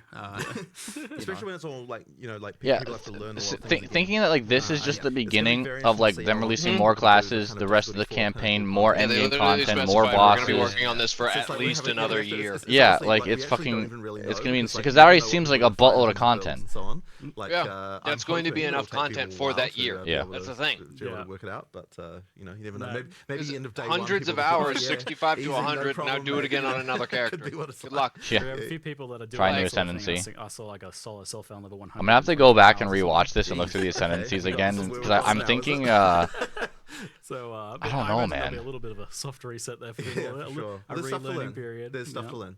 And I mean, PoE 2 has changed a lot over the years, so more than 5 years of development now. And what was that initial pitch when PoE 2 was first put forwards, like as to what it's going to be? Because it was much smaller in scope originally. Yeah, so when we started, it wasn't even a sequel. It was just we're just updating the character rigs, and over time, it kind of feature creeped into like a proper That's sequel the- thing Feature that we creep were Yeah. saying. into a sequel, bro. This That's is such an the thing. insane statement. Like, okay, We just kept when adding we make features, an and then we're like, area- let's just make another game. Yeah. It needs to be that there's like a theme for it. It feels unique from everything else. We're not going to just like have recycled stuff like within the campaign that just feels like, oh, you know, we just took this area and modified it slightly. We You know, fought each Hillock one's gotta have again, its own stuff. but It's in gotta Path of have Exile monsters 2. that were like carefully thought about, that like, you know, fit in with the world, and it's got to Alright, have you can bosses claim that your are actually hands. like good tier quality. You know, and every area is going to have. Curious one. to see the viewer count. See so if it those drops. Oh no, it is decisions, dropping off a have cliff. kind of No. been things that have meant They've that, lost 12,000 viewers uh, just on like, right. they Dickheads, raised not the real quality fans. bar to a level that took us Not way real longer fans. than we even really expected. Like those things there, just like it's huge, right? Like honestly, I feel like we underestimated significantly what it would take to deliver that level of quality. I remember really early on, a battle I fought for, and I mean like way back, was like, if you think back to, say, Diablo 2, which obviously still holds a lot of, power in terms of design motivations and philosophy and stuff within the company, you get things like the super uniques, and PoE 1 did them, and it's just like, here's a boss with 1 or 2 skills. And I remember very, very, very early on in PoE 2, I'm like, I want every single boss to be memorable and a thing. I don't want a unique monster that's just like dies in 2 seconds and uses heavy strike and has a fancy name. And I remember, I even got some push. Poor Caleb. I remember getting some pushback at the time and thinking like, I love the bosses, my favorite part of everything, and so I was just like, man, I don't want this. This is just terrible. But of course, that decision, me pushing for that, me wanting that, turned into this megalithic. Now we have 50, aiming to be 100. Honestly, probably later, several more 100 once all the end games, everything start to evolve and more expansions comes out. And I'm like, yep, we maybe just made 100 times more work for ourselves, but 100% bloody worthwhile, because I'd say those bosses are one of the main. That's so incredible attraction pieces of the game, and anyone who plays it is just like, holy crap, those boss fights are amazing. So like, obviously. Yeah, then you get to fight them the one time and be like, that was really cool, and then fight them again that's part of all before endgame. With a better variant. It is true that me pushing different for that AI really and new abilities, thousands and thousands of hours of work. Now, worthwhile work, but it is again that exact thing of like, the scope was kind of small on numerous axes, and as we just raised the quality bar to what we thought was good, it certainly went from, what was it initially, just reskinning some character classes and new rigs or whatever, into this like mega scale entire campaign, everything. But full standalone separate game. Yeah. Fun other anecdote, since we went out of that territory. It was originally codenamed Project Chimera. What? I don't. It was this pipe dream. I've never been a fan of these codename. It was this like, there were times way back in the original Office, there was all this like, sometimes there'll be a feature you can't really do in PoE 1, and it was always like, we'll do it in Project Chimera. That was like amongst the developers, and people were like, what the heck is that? Now, ironically, there is a boss in Act 3 called, well, it's got a different name, but it's called the Chimera internally. It is a Chimera. It's a multi-headed beast, and you've seen it in a few of the marketing, I remember. I've seen things here and here, different trailers, little snippets of it. And I think it's just ironic that was actually the first boss asset made before everything. The first monster, because back in when we used to just make random monsters and we'll find out how to use them. Which is like an awesome concept. Let's just make random shit and we'll find a spot for them at some point. It is the only incomplete, technically, but only from a balance standpoint, or it was the last boss to finish in the entire Path of Exile. Holy shit. It sounds like there was like some sort of emotional demon that you had to battle there, of like the legacy of the original idea, and you had to finish it. We had a moment with the monster game designers where we're like, oh my god, it's happening, the Chimera is finally being finished. Holy, this is like, we were effectively like, we need to celebrate this boss finally being done. It was like at the origin, and now it's at this, point where we're about to deploy early access. Not to say the end, because the end is forever away. Yeah. It's still the beginning of a journey in many ways. Yep. But on that note of celebrating, like, how do you guys feel having now kind of, for the first time, I feel really like laid bare kind of everything you have. You're putting it out there, and only being 2 weeks away from everyone playing it. Well, it's always scary, coming into a release, and I think especially for, there's like a bunch of people on the PoE 2 team who have, who like they have, this is their first game. Fans 137, and that experience is 20,000 people that just wanted those those gorilla grippers. Yeah, like it's tough, and honestly, I think that even we were feeling a little bit cocky actually about the fact, because we release content for PoE 1 all the time, and I feel like we kind of felt like we knew what it took to get a game released, but honestly, like, PoE 2 was just a whole entirely different demon as far as getting things out right. Like, it's just way more difficult. Like, when you actually have to make everything, like the whole frickin' thing right from the ground up again, it's like, wow, there's way more stuff there. And like, there's even things like the passive tree, where it's like, I feel like we underestimated what it would take to get something like that to an actual releasable state. Like that was a huge amount of work, just like absolutely colossal to get it to get that kind of stuff in shape. Like it's just been and just to mention it. Yeah, I feel about this game the way I felt about Baldur's Gate 3, where I'm legitimately going into this going, I don't care what kind of a state it's in. I don't care what's broken. I don't give a fuck. I just want it now. Recently, people. We got to the time limit and everyone's like, "Oh man, we don't want to stop." So like, I think people are going to really enjoy it. It's been a whole different experience for me here playing this time around as well. Whereas before I was playing a very buggy kind of internal version of the game that was very experimental. Now playing almost what I'm going to be playing. Well, I heard you still managed to blow the count up the elevator with some kind of knockback. I was going to mention that. Yeah, we have to get that one. I did send the Act 1 boss up an elevator with knockback. That's hilarious. Intended mechanic. That is the pretty funny. type of thing that you only find out in QA testing. Just barking at me through the wood. It's good. It's a few little. I'm sure there's a few things to work out over this next 2 weeks. I hope the team can have a little bit of a rest for a day before they get back into it. Maybe. Yeah. It's been a lot. So you've done that pivot to the end game focus and got so much for us now to play around with in the beta. And it seems like originally I was thinking, we might be playing for a few weeks here, and then maybe going back over to some Path of Exile 1 stuff. But it seems like you guys want us playing through Christmas. That would certainly be good. Look, there's enough stuff there. I think it will take people a long time to get through. I want to spend 100 hours on a character. Through a completely fresh campaign. I think that will take people a fair amount of time. So yeah, because and then of you course can modify everything. And again, every piece of gear, every skill, every if you don't want to do the Val shit, you can just do all the other stuff and like crank your gear and then not corrupt it or not like have a negative. You just leave all the positive until very, very, very end game and be like, all right, now to make another piece of gear, now to try to corrupt it. You get done with them eventually, and then you've got the next content that comes out. So in order to be able to realize that, you have to have enough of a base to make that happen. Yeah, people are definitely wondering like how invested they can get in the beta. So I definitely want to ask a few questions kind of around that idea.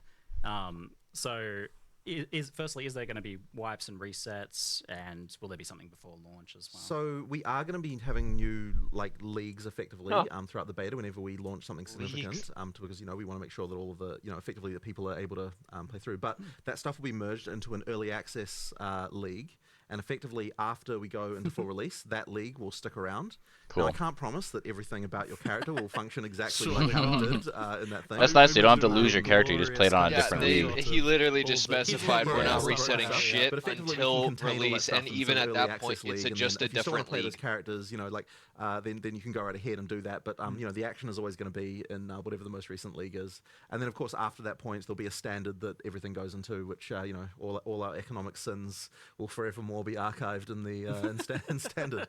So I do love that too, because then they can go through shit and be like, okay, these are the things that we fucked up during this league. This is the stuff that we did well during this league. Invested in their characters. Yeah, absolutely. I mean, there's even something kind of cool about the idea of making something that will be like that little historical piece. Yeah, absolutely. A little collectible. Absolutely, and I'm sure there'll be. I wonder if now you can go to the Path of Exile 2 website. I would and look love for it all if the they did it where it was like, nodes. as a legacy thing for playing through the beta, you could choose one of your beta characters to make a statue of. Oh yeah. And place into your house as like, I was a part of the beta. This is the character that I enjoyed the most out of it. It's a new game, but it is a new game.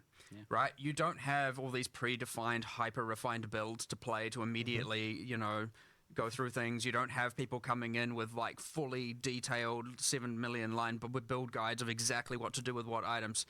The discovery is going to be there. The discovery takes time. The discovery is the best part. Honestly, it is literally the best part. You find a unique, you go, How to holy change fuck, everything. check this out. Time, of course they do, completely fine. But you just got to remember, there's a lot of game to play here, to discover, to learn about the world, the new narratives, the new world building, the new unique items, the ascendancy classes, the massive passive tree, which is bigger than PoE1's, the end game systems, the bosses, it's not going to be this I personally, when I PoE1, I want to struggle through the campaign. I really do. Yes. Sometimes a bit longer, I want difficulty. Less, I want it to feel like Elden Ring. Yeah. What's going on more here specifically, and how much I need Dark to invest Souls. here.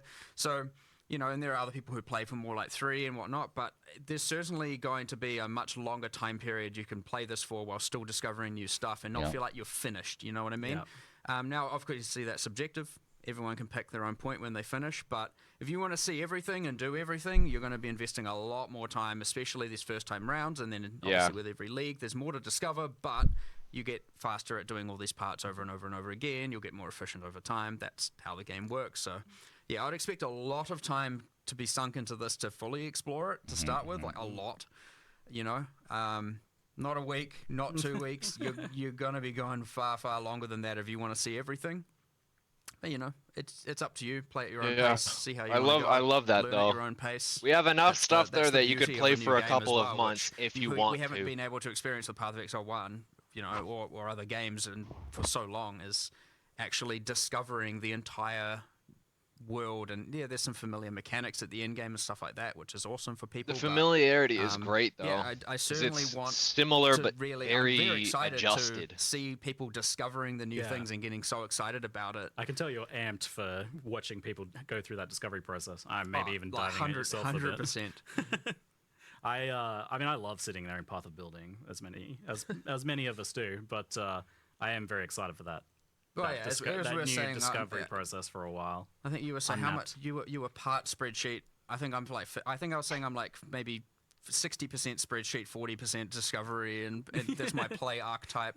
You know, so coming up with our player profiles, Timmy spikes, and things like that. My whole thing is, so long as my build is functional when I'm fucking around, and this that's is coming from someone who fantastic. kind of knows all the content. I'm still, because there's Not something stupidly different about fucking making around, it but just versus going like, actually I want to playing it do live magic with and the shield. players, seeing them discover it, uniques being linked in chat and on Reddit and all of that is just so cool. So we're gonna get a massive dose of that, and it is like genuinely exciting to just see how people are gonna think. You know, what's worth 1 chaos or what's worth 10 chaos, what's worth if chaos is even the metric. Is chaos even the currency that people settle on? We were arguing about this earlier. I'm pretty sure that 1 C spam in chat might turn into 1 E, because like, you know, 1 exalt. Given that exalt is now, I think it'll be chaos. People probably ad remove will still be. People don't appreciate, by the way. Like, so when we say we've increased, you're going to be getting multiple exalts in Act 1. In PoE 2, like we actually have increased that a lot. It isn't just like an idle. Let me make dumb shit at level 20 and at level 70. Actually, chaos being the new divine. I actually agree. But we'll see. Because I definitely like just the one node they showed where it's like all damage is taken from mana before fucking life is so good. Which also, that's one of the things that if you get one of those, I don't remember which currency type it was. Yeah, but you that's just one put of it, the things make from it the unlocked. tree that Yeah. you could just get on a fucking item. Yeah. Like, oh, I really like this shield. Cool. Now all my energy shield takes my damage first. Like, you know, we have to look at it. So, I mean, look, I don't think it'll be any less than 6 months, and I think it could easily end up being more. I certainly don't want to. I mean, look, 2025. I think really want to be, you know, full release in 2025. I don't really want to be spending more than a year. That would be pretty crazy. But I mean, honestly, like we have to get all the content finished and all that sort of stuff. You know, we always feel like we underestimate these things, and of course, we have to learn what we need to learn. We have to get the game to the point when it is really fun. You know, we have to make sure that like all. Yeah, and if they release it this year at the end of the year, then it'll be a really good contender for Game of the Year or those kind of like we have to sort out. And so I kind of have a feeling accolades the first and few shit. weeks at least are going to just be scramble of like, you know, oh crap, someone like can you hear Rascal trying to break into my room? Found this thing, and like, you know, No.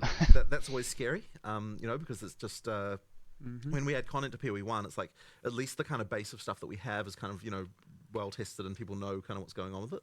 But here it's like just complete new world, and we're the kind of game that has a lot of ability for players to do stuff that we wouldn't anticipate.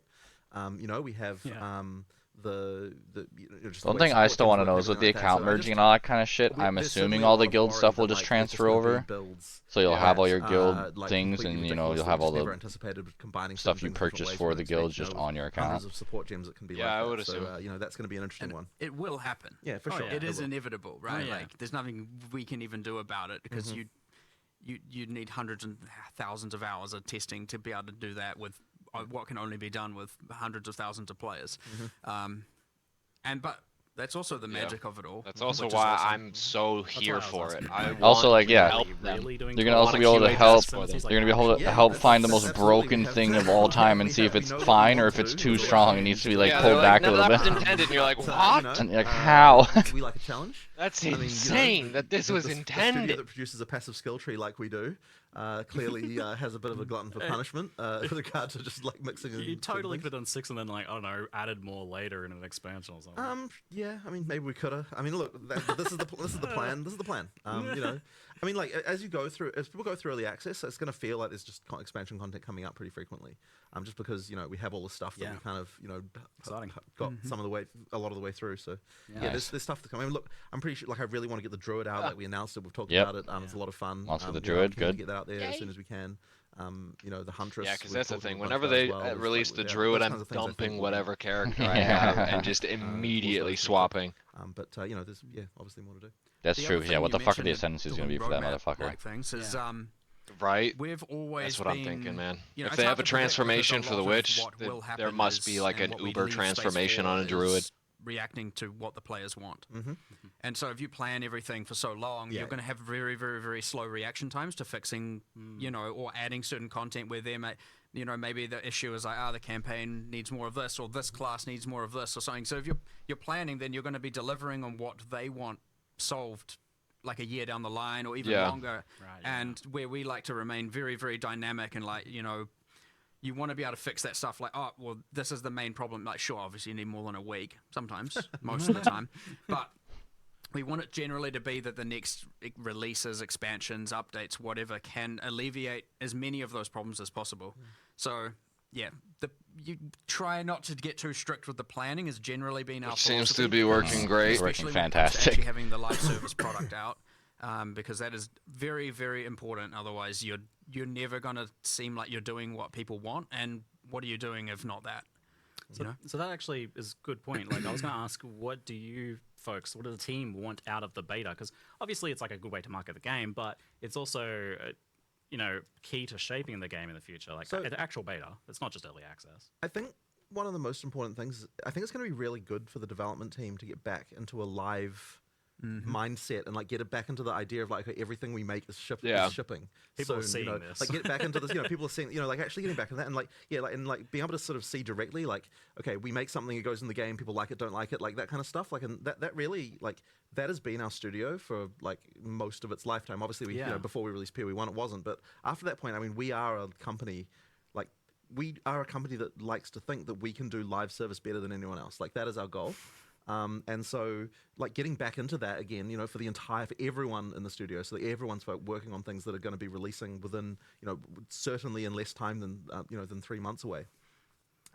Is going to think be really, really good for us again. I look forward to just being able to do that because these long term, like really long term things, like that span over years. It's like you go so long without proper feedback, like stuff kind of gets made, and then like it's not really in a real game, and so it doesn't get probably tested lose properly. Perspective, and you absolutely lose perspective on this stuff. So I think that that's just going to be a really great to get back to that again.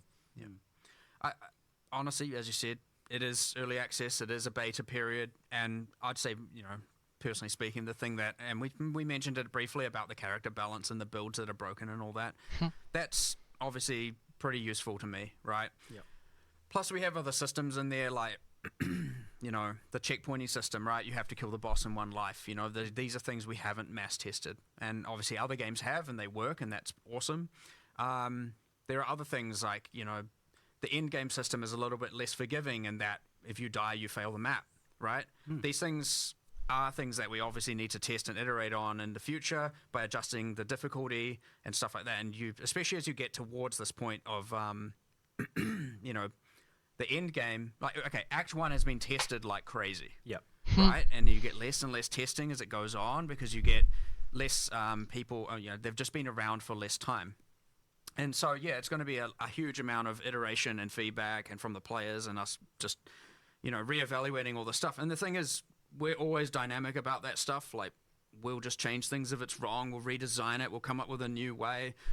Jonathan's a firm believer of if A doesn't work and B doesn't work, then we'll find C. We'll find option C. We'll find option D, and we'll keep changing things, and we'll make it work. So, it's going to be a lot of that iteration on our design decisions, how forgiving, because, like, the game is pretty hard. It can be pretty hard. Good. And so when you're on that fine line of, like, if things are difficult, it's not too easy to know if you've tilted one way or the other. So, finding what everyone agrees should be the common corrected difficulty is something that I will obviously be paying very, very, very close attention to. It's a pretty hard thing to nail down when you are making the game.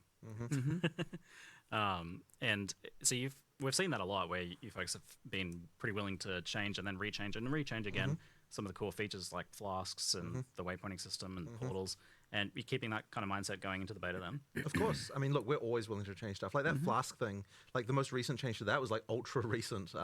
Like, have we even had like a closed beta of that yet? Was it? No, I think we haven't. Yeah. But I mean, I think it's way better than it was. Like it's the things have improved a lot.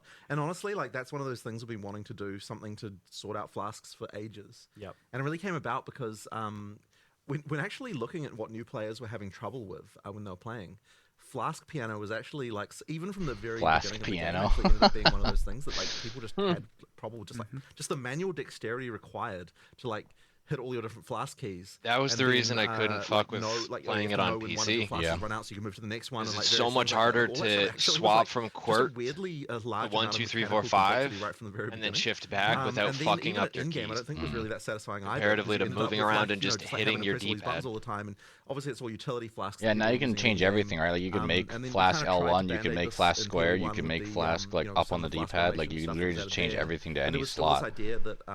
Yeah, you can make flask. You make flask hold L2, then click square. Like you can just remap anything. So therefore, there's that trade-off there. So you're just more powerful if you get mage blood. Really, sure. I guess. I want a mage blood, damn it. Sure, all right. But so the point is, effectively, that the charm stuff that we're doing effectively means that you no longer the game is making that decision of like that stuff will be automated. You no longer have to do that like crazy flask piano to get the best the best out of your character. And I think that is definitely a step in the right direction. And the other thing as well is it actually makes the crafting more meaningful, I think, on the flasks, because when you've got like 5 slots, then like the individual mods and the individual stuff like seems to tend to not matter as much. I mean, obviously, people want instant recovery and things like that, but like but like now it's like it's much more meaningful. Like on your life flask, the choice between do I want instant or do I want way more life, like that kind of stuff actually can be a lot more meaningful once you've only got one. So yeah, I think it is a lot better personally. You have we'll jump ahead to floss since we're on the topic. You have locked in effectively the fact that there's a mana flask there now, so that there's always going to be a mana flask slot. And how does that tie into your design for mana? And are we always going to be using mana flask slot, or if we solve another way, what does it do? You can absolutely solve another way, and then you'll just have a flask slot that isn't doing anything for sure. But I think it kind of has to work that way because we really don't want.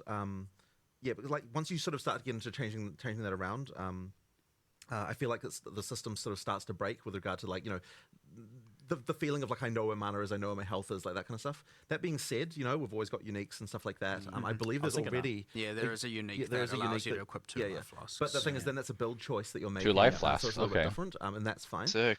But I think the system as it works now it's a lot easier. So it does sound like on the mana side of things then that there are going to be multiple angles of solving mana, not necessarily so we've got Leech edition number 475, how it works, and we've finally got it right this time. I think it works, so I think it's good. So I think that Leech will be more common. I'm not going to have to like crack out the Leech diagram showing the different buckets and things like that. I was saying, I think that Leech might be. No, I think.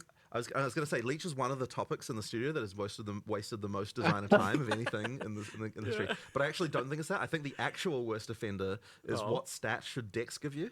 I think that is like that one has wasted there's so many arguments about that. I feel like that one's never come to the fore. Like we know about the Leech one, but no one is happy about giving accuracy. But no one has a better idea than what accuracy that it can give. And like everyone's going to come up with like in chat a bit. I bet they'll be like saying, it can give this or this, whatever. But there's like yeah, seriously, there's been endless arguments about that topic. It's like it's outrageous. Yeah, that's what I like about their studio too. They talk to everyone. They're not just like, "Hey, I am lead designer. I say these things happen. Make it happen." They go, "Well, wait, hold on." They go, "Okay, let's talk about this." We can can I don't get like all that. The designers fuck? down What are and you run talking down about? the We'll just have it out with a long- again. We'll just have it out again. Yeah. The longest Q&A of all time. Yeah. It's already going to be that. Sometimes you're just like, you start the day, and you're like, all right, here are the problems we need to solve, and then you're like, What about? But then accuracy on Dex comes up again. No, it's 3 p.m. and we're still discussing dexterity. So we go home. Just make it accuracy again. Yeah, exactly. That is literally how it comes back to accuracy every time. This is okay. Yeah. Rewinding a little bit, we can't forget our roots with Path of Exile 1, of course. So for the PoE 1 enjoyers, what is the plan for PoE 1 during the course of this beta? Is there going to be leagues launching? Is it on the back burner? Yeah, there absolutely will be leagues launching. Now I don't know the exact date, but the plan is kind of late February. Yep. But I mean, look, we'll see what happens. I will admit that unfortunately we did have to steal a few PoE 1 resources just towards the end here, which is kind of been a bit unfortunate. I really wish we didn't have to, but yeah, as I said, we kind of underestimated some of the stuff. But everyone is going to be going back to PoE 1 again for the February league. And you know, we're going to make sure that we can do that. Like one of the things that was a big problem for our studio when we had a long-term project and a short-term project is that you know, you've always had that thing of like you always want to work on the short-term thing. So now that we've got 2 short-term things coming up, I actually think it's going to be a bit easier to prioritize in some respects because funnily enough, you know, it's just like all that stuff is then you know, is like coming up soon. So but we'll see how it goes. But yeah, we need to get that PoE 1 expansion out next. Yeah, obviously, you know, I just want to always make it clear that, you know, the reason why things can't be so planned out is, again, we're just releasing this game. Obviously, we pivoted to endgame, and then that needed more resources. And then, of course, combined with the fact that, you know, things obviously change. There are unpredictable things in the environment we can't necessarily guarantee. And then, of course, you have, you know, Christmas coming up and all of that, right? There's so many variables to consider, but we also don't know how much time is going to be invested necessarily or need to be invested into live operations for post-release.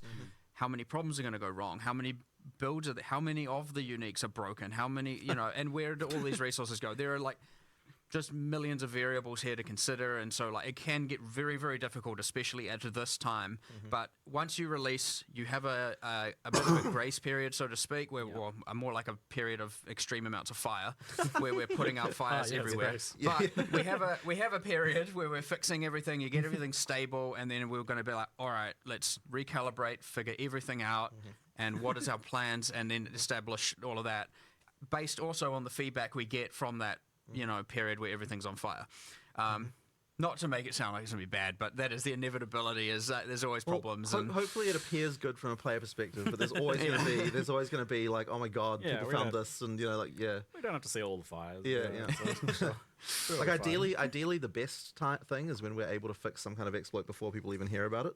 And when I say exploit, I'm just talking about some broken thing. Like if we we obviously normally have to worry about like the whole mid-league nerf concept.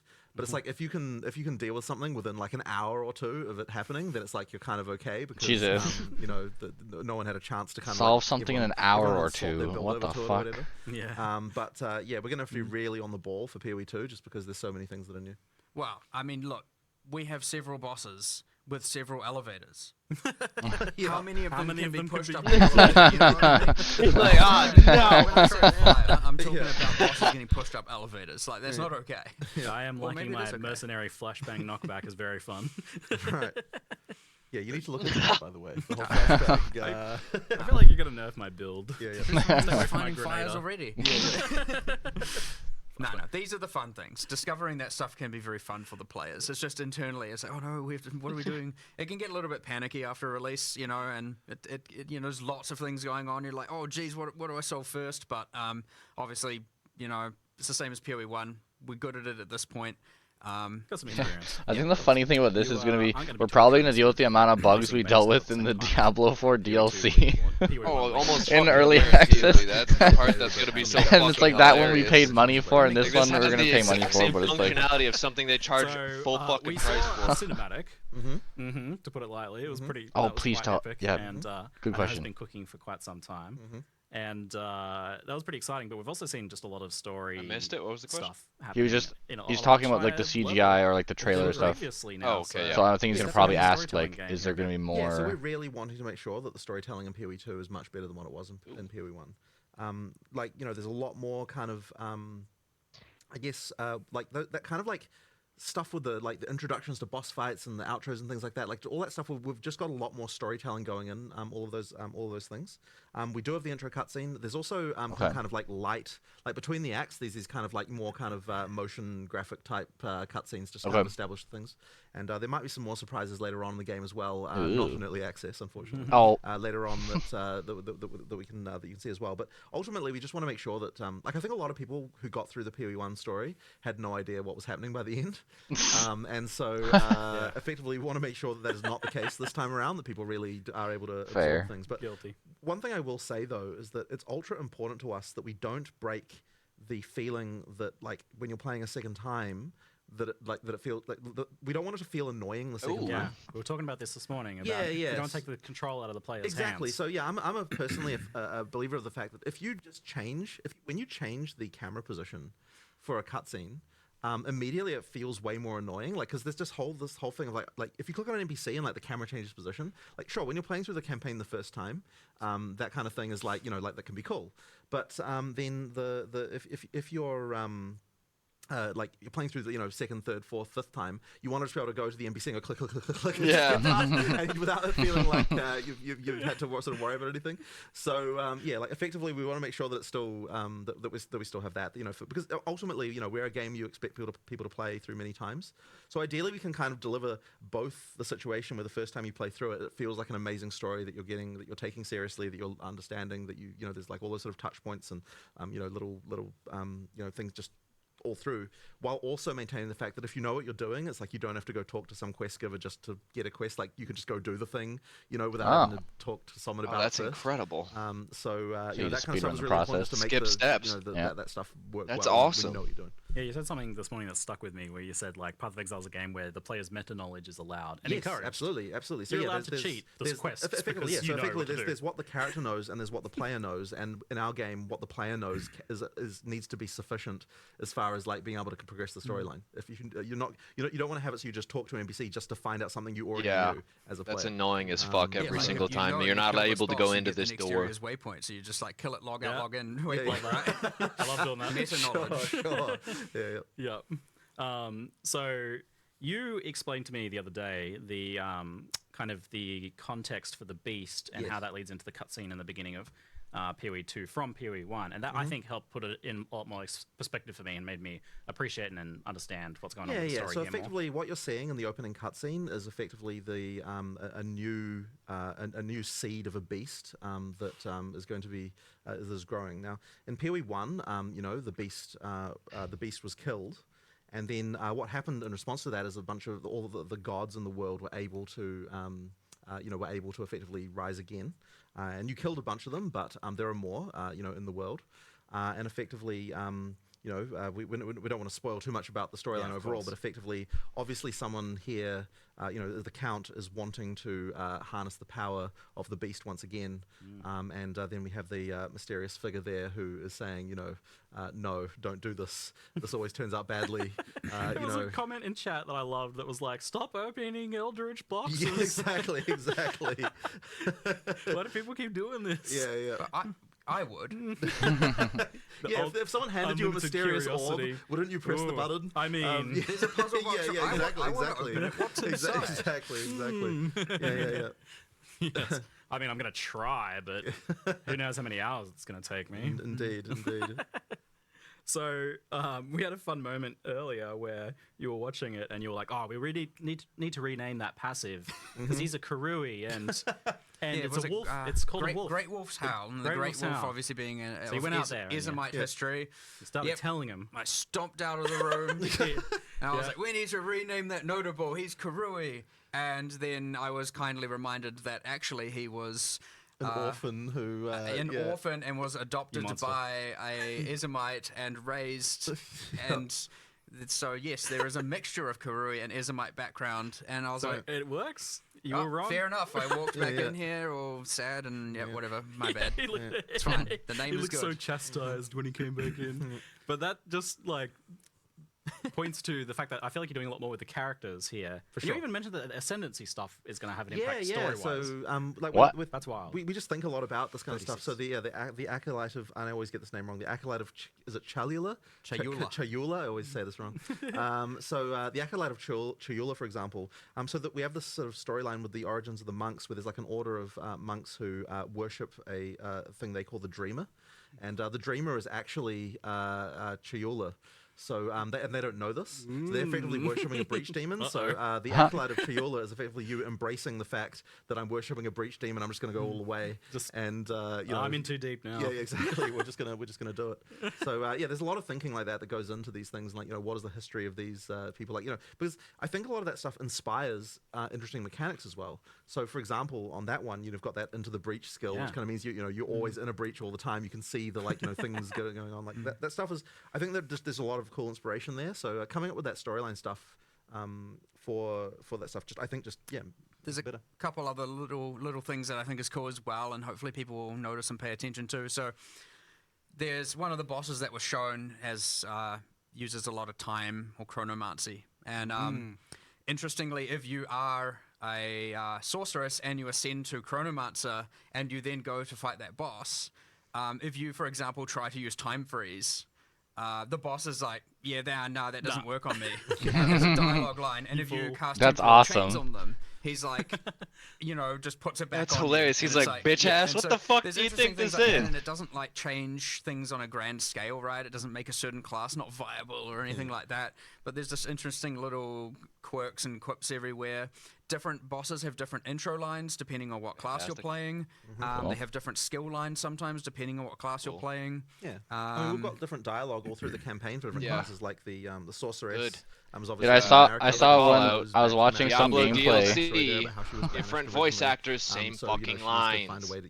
Zero effort. Into their culture again. What was it? I was watching, that one boss fight where the person like cuts her stomach open and like a little baby comes out and then like she's fighting or whatever. The one where the crossbow guy was like, "Good bloody lord, what is that?" or some shit, and he just like killed it. And he's just like, "Good riddance" or something. He's just like, he's like, "Good lord." And then he finally kills it. He's like, "What in the blasphemy is going on around here?" There's other little things. So like, I'm really on the curious narrative to side, see if obviously they we saw also the have it world where, map, like, have the if you and icons I are that going show through and I'm a different things druid that and are you're in a each act, like little whatever, Yeah, that that works. if there's Awesome. interactions between But the each two of of them us, also has a little bit of a kind of that probably would be a text on them as tremendous well. amount of extra effort, For example, but the they might do it, there's one in one of the first areas in the game that's just like a camp of Iron Count guards, and we showed it in a trailer when the Ranger class trailer we did. Whenever it was, you saw the Ranger kill some of them because they were trying to like hurt a child, and the child was just trying to get some food. And the Ranger just like snipes them with arrows and kills them ruthlessly. And so you read this thing and you're like, you hear whispers of an Iron Count, scouting party that was slain by a rogue archer or something like that. So you get these little things where we're like connecting a lot of little dots, and even that you absorb a little bit of interesting little information. There was some hulking fucking human being just tore through this fucking party. Almost a subtitle text that's giving you a little bit of history. And these little things like somehow make the world building feels so much better, and that's what when you approach makes you feel like you're a part of it. Rooms and you walk into them, you'll get a banner at the top as well, which says what it is and gives again a little bit of a thing. And all these little micro narrative delivery mechanisms like make you feel way more immersed in the world. It also makes you want to go through those pieces again and way more listen. connected to the bosses, to the NPCs. There's a lot we're doing now that we certainly never did before. We didn't even think of before. But yeah, it's I like that awesome. a lot because like how long as is this an Q&A? RPG gamer, I don't really care too much about plot, but I do I'm here for want it, though. a really cool world to be blowing monsters up in. Basically, that's all I care. I want the characters to be cool. I want the baddies to be cool. Because we're at I think the like things 38 minutes happening of around Q&A me that, now. like build out a bit of that story without me having to stop killing stuff. Yeah. And it sounds like there's more of that going on as well, which is great. There's tons. There's the baddies being cool. I mean, that's I'm how we watching you almost cook. designed an ascendancy class in here just before when we were watching that trailer earlier. Yes. So what you were saying a shadow. You came up with a shadow ascendancy. Yeah. Internally we had some developers watching the trailer yesterday, getting excited about it, and then I was like, I want to play that. I want to play that character. I want to be that character. That's awesome. That like kind of Val Thaumaturge type character, and so like cool. All of a sudden it's like we should make that a class. And we had another guy like suggest it should be a shadow, and so now I'm like, oh yeah, we're definitely we have to do a Val Thaumaturge like shadow ascendancy. Like that's gonna be cool. And you can do awesome things now. Even I know it's hard to see because you hide it under all the armor, but you can do things like, you know, with our character classes, just due to the upgrades and models, where all of a sudden now the character can have tattoos added to them and stuff like that is completely feasible in the future. And like I want to do a lot more of that stuff. Like for the there's little things like for the Warbringer, I think was the class name on the warrior. When you take that ancestral totem node, all your totems now have like an extra blue glow to them, kind of like they're enhanced by this ancestral this is magic. the reason I love Fable and what we also want to so do much. Is Are add you doing tattoos as Evil well Acts? that, like, You glow blue fucking when you're look using certain corrupt. skills You and all grow that. So horns. heaps of You little do things these that, things again, that it's like connects all you the don't have culture and control all over that stuff this. together You and just make you get to feel like, experience it's it. believable as opposed to, and this is a character as opposed to this is just a mechanic, and you know makes picking an ascendancy more epic. I know that there was a part in the trailer that was like not fully finished where you ascend and it doesn't really do anything, but I know you want it to be like a cool moment where some power goes into you. Absolutely. We just hadn't finished the VFX. Oh yeah, that's. I was wondering why the person like Blood gets Mage, when you J-shaped you and know, just was play like the Blood Mage, now you get for a additive surge period on your of time. character. Whenever you cast spells, you're getting like almost bloodbending kind of vibe going Sick. on, and like Drawing it from their veins and sending out Yeah. fireball.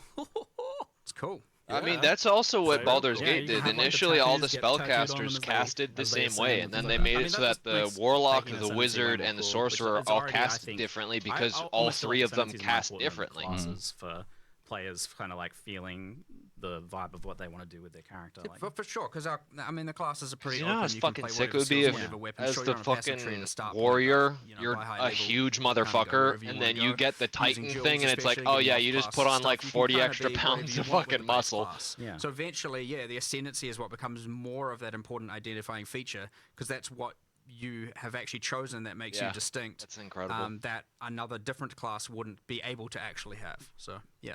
so you want to make that super cool. And on that note, I know I was definitely confused. I know people were definitely confused and a little worried about ascendancy and what's happening with that. And people were like watching the Sekima trial and being like, oh, what if I don't like this? Oh, is this another lab again? But I want you to like lay it out as like simply as possible. Like how do you ascend? Yeah, so effectively, in the full game, there's going to be 3 ascendancy trials. For early access, there's 2. And effectively, you can use any of those ascendancy trials to be able to do your ascension. You choose. You choose which one. And effectively, if you as you get to higher level keys for those trials, that will unlock more points. Like if you do it at certain level breakpoints, that will allow you to get more points for those classes. So if you want to just play the entire, just only the trial of the Chaos so it's God, literally just we find out which ones we like, you know, to get all and the then do points. those. Then you can just decide to do that. Just play it at higher and higher levels, and you get more points as you go through. You know, if you want to do a mix, that's fine too. Personally, I think people will want to try out all the different course. ones. I mean, Yeah, you might for sure. Think that you, but even within the trials, there's choices, right? Like, I know that there's always contention around traps, but because in the So long as the trap doesn't stop my because in movement, the, I don't give a the fuck. trial of the It's second good. You can choose which rooms If you want I to go can't to. go You through don't a wanna deal with doorway traps, you because just of don't it, pick it's those rooms, annoying. right? Like Yeah, you don't go into the gauntlet don't go to rooms. the gauntlet rooms. You can just go to other things Do and the do combat like, ones. do the combat Do the- ones, and that's yeah. fine too. So That's effectively, fine. it's like you always get to choose like what you're doing there. Like it's funny because like I know traps are so contentious, but also there are other people who just enjoy that stuff. So you know you want to have something just for all those people too. You know, There's the this, only like, thing that should be stopping my movement in a trap would be like an ice trap, You can choose what to do where and what I'm not getting to do, and then CC'd we're by embracing the that ice here or something now, along and those that- lines. I mean, but you're like, clearly leaning into that. if I now. can You dodge have- the you have, ice, I can like, dodge such a competitive advantage in that you have so much content, and even with PoE 2, that's still going to be the case. So you can lean into that, like making content that is spicier but divisive. For sure. And now you're like separating trees and having these things be a little able to be focused on a lot more. And you're doing that with the trial, with the ascendancies. So and you can kind of do all of them and drip feed yourself smaller progression if you want. And there's also stuff that you're going to be getting from those, like specific rewards and everything that might incentivize you to do that. But of course, on the other hand, if you don't want to do that content, we have full open trade, right? You can just trade full for the open rewards. trade, which I wish I could walk up to them right now, shake both of their hands, and say, "God bless you, thank you." I don't even believe in a deity, and I'm fucking thanking him that he created you, because Jesus fucking Christ. Well, it's Sanctum. I can't. Trial of the Sycamore. So just for anyone who isn't a Path of Exile 1 player, this is effectively a sequel to Sanctum League that we did in Path of Exile 1. So it's mechanically very similar, but it's obviously, a Mariketh, like a Mariketh trial now, and, we've changed it. A lot of things about it have changed, and like the content is new, but it is effectively the same overall mechanic, in terms of that sort of roguelike mechanic that we have. And it's the same with the other one. You have Ultimatum and PoE 1 being the theme, and of course now it's redesigned and it's evolved into Trial of Chaos. So a lot of people in chat would have been spamming Ultimatum, and for those who haven't played would probably be like, what? I don't understand. Effectively the Trial of the Chaos of Chaos is a sequel to Ultimatum. Which is and we just have to get used to the new names, which is very hard. Yeah, when you've been working on something for anyway, the point years. being, like, of course, and Varlorbs drop in the world as well, and if you want a larger dose of Varlorbs, and you don't want to trade, go feel free to run some ultimatums. Thing is, because they're all item generated keys as well, it's not like you have to do it right then and there. You can trade the keys away.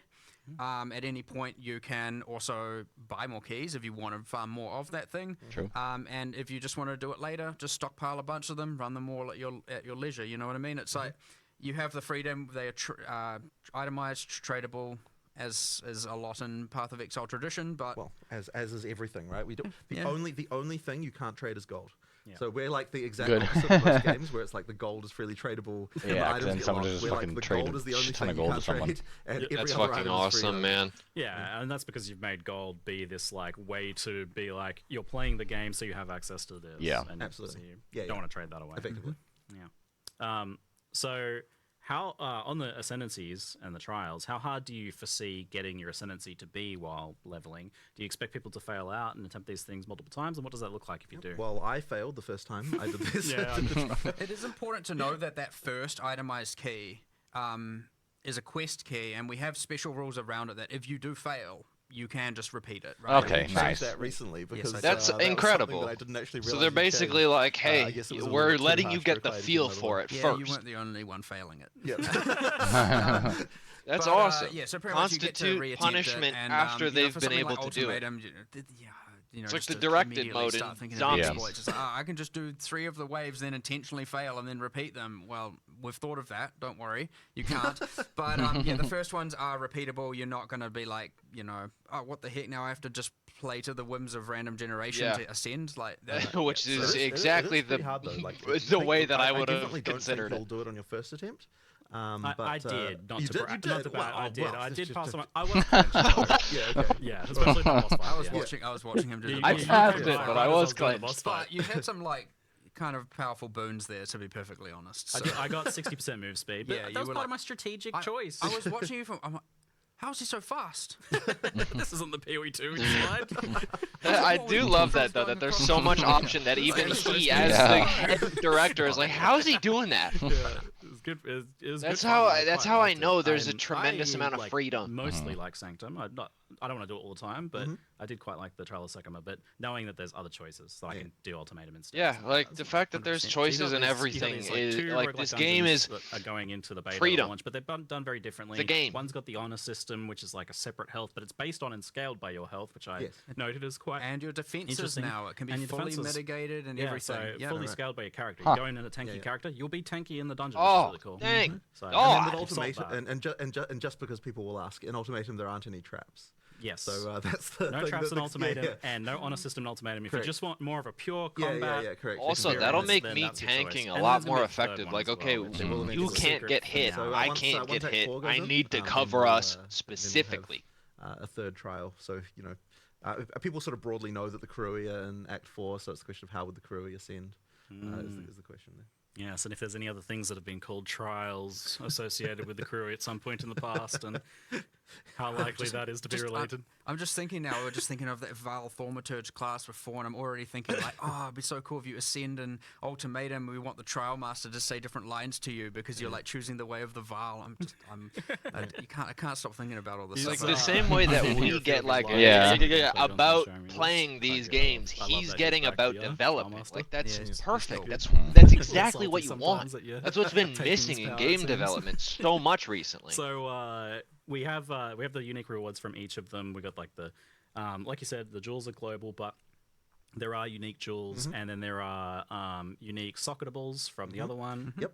And is there something planned to be unique from the final third trial that will be added later? Of course. Yes, there is already. Secret.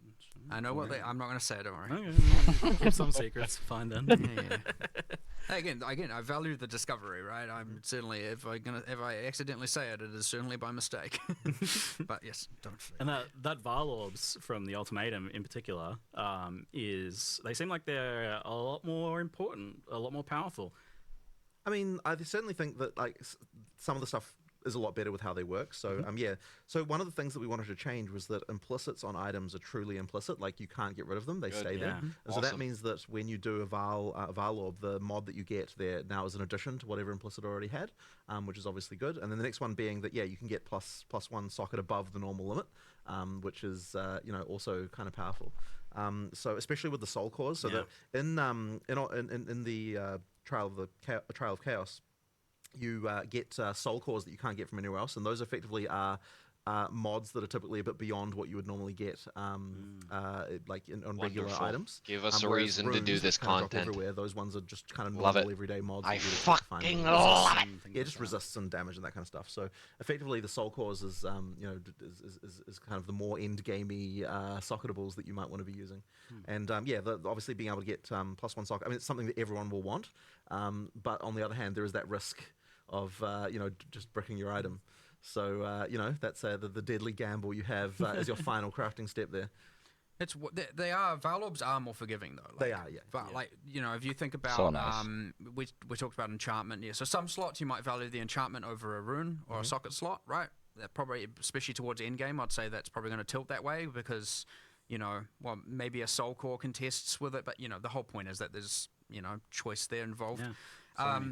And then there's enchantment. We just talked about the socket. There's obviously always the case of doing nothing, which happens. But for just say regular rare items, it will re-roll like 1 to 3 modifiers at random. Effectively, do a chaos orb on 1 to 3 modifiers, not all 6. And as much as that can often be a downside, because if you're using it on a very good item, obviously it's going to take away the good ones. Interesting. But if you're using it on a mid item, you can actually turn it very good. Now, I've had this happen. Like when I've been playing, I've got like, this is life, defense, double res, and something else that I don't want. And I'm like, I'll just start valing everything because why not? I've got my Val orbs and I Val it and it re-rolls that bottom mod into a tri-res, and now I got a tri-res double defense life helmet, and I was like, yo, awesome. So even that, which can often be perceived as a bad outcome, now isn't going to completely brick your item. And so, for example, if you have a weapon, you got your 3 damage mods, and you got some bad suffixes, it could even be an option, or hopefully it doesn't just remove all 3 damage mods, whereas before it's like if it bricked it often was almost always a brick, right? Like that item is now dead. So. And then you told me about a new unique result, which I don't know if you want to spoil or not. 100%. Yeah. It's cool. It's so cool. I'm surprised you even got that one past Rishi, honestly. I mean, he got it made. Okay, great. We discussed it. I agree. I agree. I messaged it to him thinking he'll be like, no way, this is unacceptable. But Just no, tell he was all for it. It didn't turn into a dexterity chat. Yeah. And so, what it effectively does is it just takes the mod values and it goes up to, I can't remember exactly the values, but let's just say it changes all the values to between 0.8 and 1.2 of what they were multiplied, but it doesn't care about the minimum and maximums. So, for example, if you had 1,000 Life Helm's Heart, you can use this to get, again, this is me assuming it's 20% variance, but because I can't remember what we balanced it to, but you'll be able to get a 1,200 Life Helm's Heart, for example. Now that's obviously giving up the enchantment and a socket. Just thinking about sockets on Calm's heart. I can't remember what we did, but whatever. I think you can actually do that, which is interesting. But ultimately, it's like, now I'm choosing, do I want the enchantment? Do I want an extra, 100 something, 200 life, whatever that ends up being?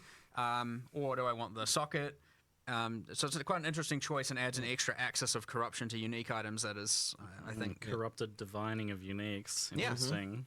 Yeah, effectively, it's divining them, but with higher maximums and lower minimums. Surely there's going to be some broken things like max res or something like that. I mean, we'll find out.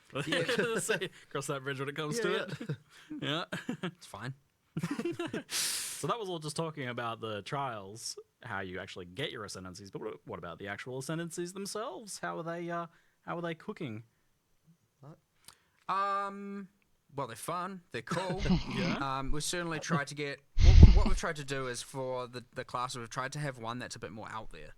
Yeah. Something that isn't just... druids like, one. If you think They even can be about mounted. PoE1, you've got the duelist, you can go like champion Make or it out Slayer there. or holy words I don't remember, but you know the drill. And the gladiator. And the problem is, like, okay, they're all just about like hitting stuff with weapons, and they haven't. There's nothing really out there. Sure, they all sound cool. Like, don't get me wrong, and they can be cool, and they do have differences, but there's nothing that's like kind of crazy. So all of a sudden now, when you're like, sorceress, you're using all your elemental skills, and now you can just like go into this thing that can stop time. It's a little bit more crazy, and you got the mercenary, and you can turn into a gemling legionnaire and effectively fuse gems. Yeah, that one seemed I might try that one first, honestly. Mutate yourself, It's like not just talking about crossbows and projectiles over and over and over and over again. It's like doing kind of... Because then I can try some crossbow gameplay. I really like that. That's awesome, and we're gonna... God, I want the druid so fucking bad. Is like definitely out there. And then one thing that's more predictable. Yeah, and the second that the druid shows up, all the skill gems are in the game now, so everyone else can choose their different ways of using the fucking bear form or whatever the fuck. Cool interactions, just cool playing with different mechanics, and we've tried to make them, like, for example, none of them call out a weapon, right? None of them. So we're trying to make sure that they're broad enough to be that you might be a ranger going a Deadeye, but playing a caster. Yeah, right? Cool. Okay, so nice. Keeping all of that open, that flexibility, that Make it kind more of crazy, universal. For the Johnny players, as we call it out there. The who Johnny just players. completely experiment and figure out. That's us. The most. Where are the broken, weird Johnnies? stuff. And you get things with that when you're still like, okay, I'm a ranger. I want to be a bear, just and I'm tumbleweeding using a through quill shit. and one weapon set, spec'd into a bunch of prod speed, attack speed, and in my second weapon set, I'm using a spellcaster staff with a bunch of projectile stuff, and I'm invested into more spell damage side. And you got a whack tree, and all of a sudden now you're this like Deadeye, Archer, Spellcaster, Mage hybrid doing all kinds of wacky stuff, or like... Because that's the thing that's so key, is if you make the ascendancies and that sort of stuff more universal, then it allows the person a lot more freedom to do what they specifically want. For, laying down a bunch of either CCs or slows, or building up crowd controls, and then you're using the caster stuff, and like, you get some pretty out there things going on. And the important thing is, it's not like just like benefiting only arrows or only bow attacks or anything like that. So it's goddamn broad much. and now opens up the world to what you can do. And same like the Gemling Legionnaire on the mercenary is entirely just about gem slots, skills, support, etc. You don't have to be anything. You can be literally whatever build you want. And so that's embracing that. When I have gems in my skin, I'm gonna look cool. These classes, we're embracing that path of exile. You can do anything fantasy that we want people to be able to do. Which is why I put the question in here: can I use a fucking magical staff with a shield? It sounds like you're really trying to avoid that. That's going to be disgusting. If I can do that, I'm just going to be a fucking like a piece of shit well, about it. What I think is going to happen is you'll have like your back bar with like a staff, and then your front bar, like, because we never use that in Path of Exile 1, right? And so now, if you're using a staff spell, you'll like click circle to like shoot like it'll ice. have the Then you hold down L2 or R2 to like block. You just automatically pull your shield. I'm just thinking in terms of like it would like kind of the same thing as like using a crossbow with a shield, where it's like I can stay somewhat turtled while doing that, which I guess it is kind of the same thing, where I would just use a different ability and then it would I'd immediately pull the shield back out. But at this point, that wouldn't even be good enough, because like it doesn't fit the kind of like Path of Exile 2 way of designing this thing. So I mean, look, we might have a class called the Deadeye, and it might have the same themes, but it'll be like different actual mechanics and different things. I mean, yeah, even the Deadeye, you got Tailwind, works differently. You've still got an additional projectile. You know, like there are things that certainly carry over, but it's really easy, and it's honestly been fun just looking at them going like, you know, now we have all these system changes, all these skills, and everything works like this. Just what would the perfect class be? Not like how can we retrofit and band-aid a PoE 1 class to work. It's just way better to look at it and go, here's all the things we want. Yeah. So, well, yeah, like when you only have now the life and mana flask and stuff, it could obviously things don't work quite the same. But then now you have the charm system, and all of a sudden, if you actually did have wonder that, if you Pathfinder could would be cool with that. The fact that they're still maintaining mechanics like the slots on your armor, but fully adapting it to being a better option is so fucking awesome. Like, here's the PoE 1 counterpart, and they're identical kind of thing anymore, for sure. Too many things changed for that to even be possible. That's lovely. Yeah. I love it. All right. That sounds very epic. We can skip over the flasks and trinkets as we did cover that very well. So moving into skills, I realized I had many pages of questions here, and then I was like, wait, we haven't even talked about skills here. so much for us to discover over the course of this beta. How has the list of skills been shaping up overall? I mean, it's certainly getting there. It's getting there. Bro. That's what I like to hear. Later on as well. I look at it and I go, that's amazing. He's like, it's getting there. That we got just about there, and didn't quite make it. Yeah, and like getting a class finished in terms of the skills you need, like it sort of seems very easy when you come up with, okay, we need 22, 23, 24, number of skills, something like that. And it seems like that's not so many, and you kind of design them. But when you actually come up with all of the things, the way they interact together, and the number of prototypes you have to do, 25 per class. 25 for the Templar, 25 for the Ranger, 25 for the Marauder, 25 for the fucking Druid. Has enough viable supports that means you have over 200 fucking skills to fuck around with. That's so much. For all of them, you need to have all of the stuff with the buff gems for each character class 140. as well. You need to be thinking about uniques at least for the 6 available at the moment. For the that can work with these things. It's just like there's so many different elements to actually make skills work, and once again, it's another area I think that was underestimated to some degree before, and it does take to actually get that finished, it takes a lot. That's been a total struggle. And we didn't think we would have to have only 6 character classes initially at the start of early access. We were thinking we would have 8 to begin with. Templar, but when it actually came down to actually getting to not available, I think it'd be the Huntress and the Druid Huntress and Druid. Yeah, so, okay. Now obviously we've got a bunch. They didn't show off the Templar then, did they? There's things there. Not in this one, no. Work of making sure that all the systems in the game come which makes me curious about because a Templar is a healing tank. That's kind of the idea. Also, they haven't shown what is it? There's a couple more, right? So there's the Shadow, the Rogue, the Marauder, which is the two-handed version with the Rage or whatever that was in Path of Exile 1 kind of thing. The Templar. It was an extreme amount of work that we certainly predicted poorly, but it'd be exciting to play them when they come out. We are making all these cool systems to all these changes to all these systems, which are having immense benefits as well. So, yeah, I would say it's pretty safe to expect that as much as you can't play them on day 0, some of those other classes that we have shown in the past, and some of the skills and stuff. There's a lot there, just not to make it seem like it's shallow or anything, but we will be adding those classes in for sure. Yeah, the thing that keeps surprising me is when you click that All Gems tab when you're doing an uncut, there's quite a lot of skills in there, but you initially kind of box yourself away where you think, okay, so I'm playing the Mercenary, so I'm just looking at the crossbow skills.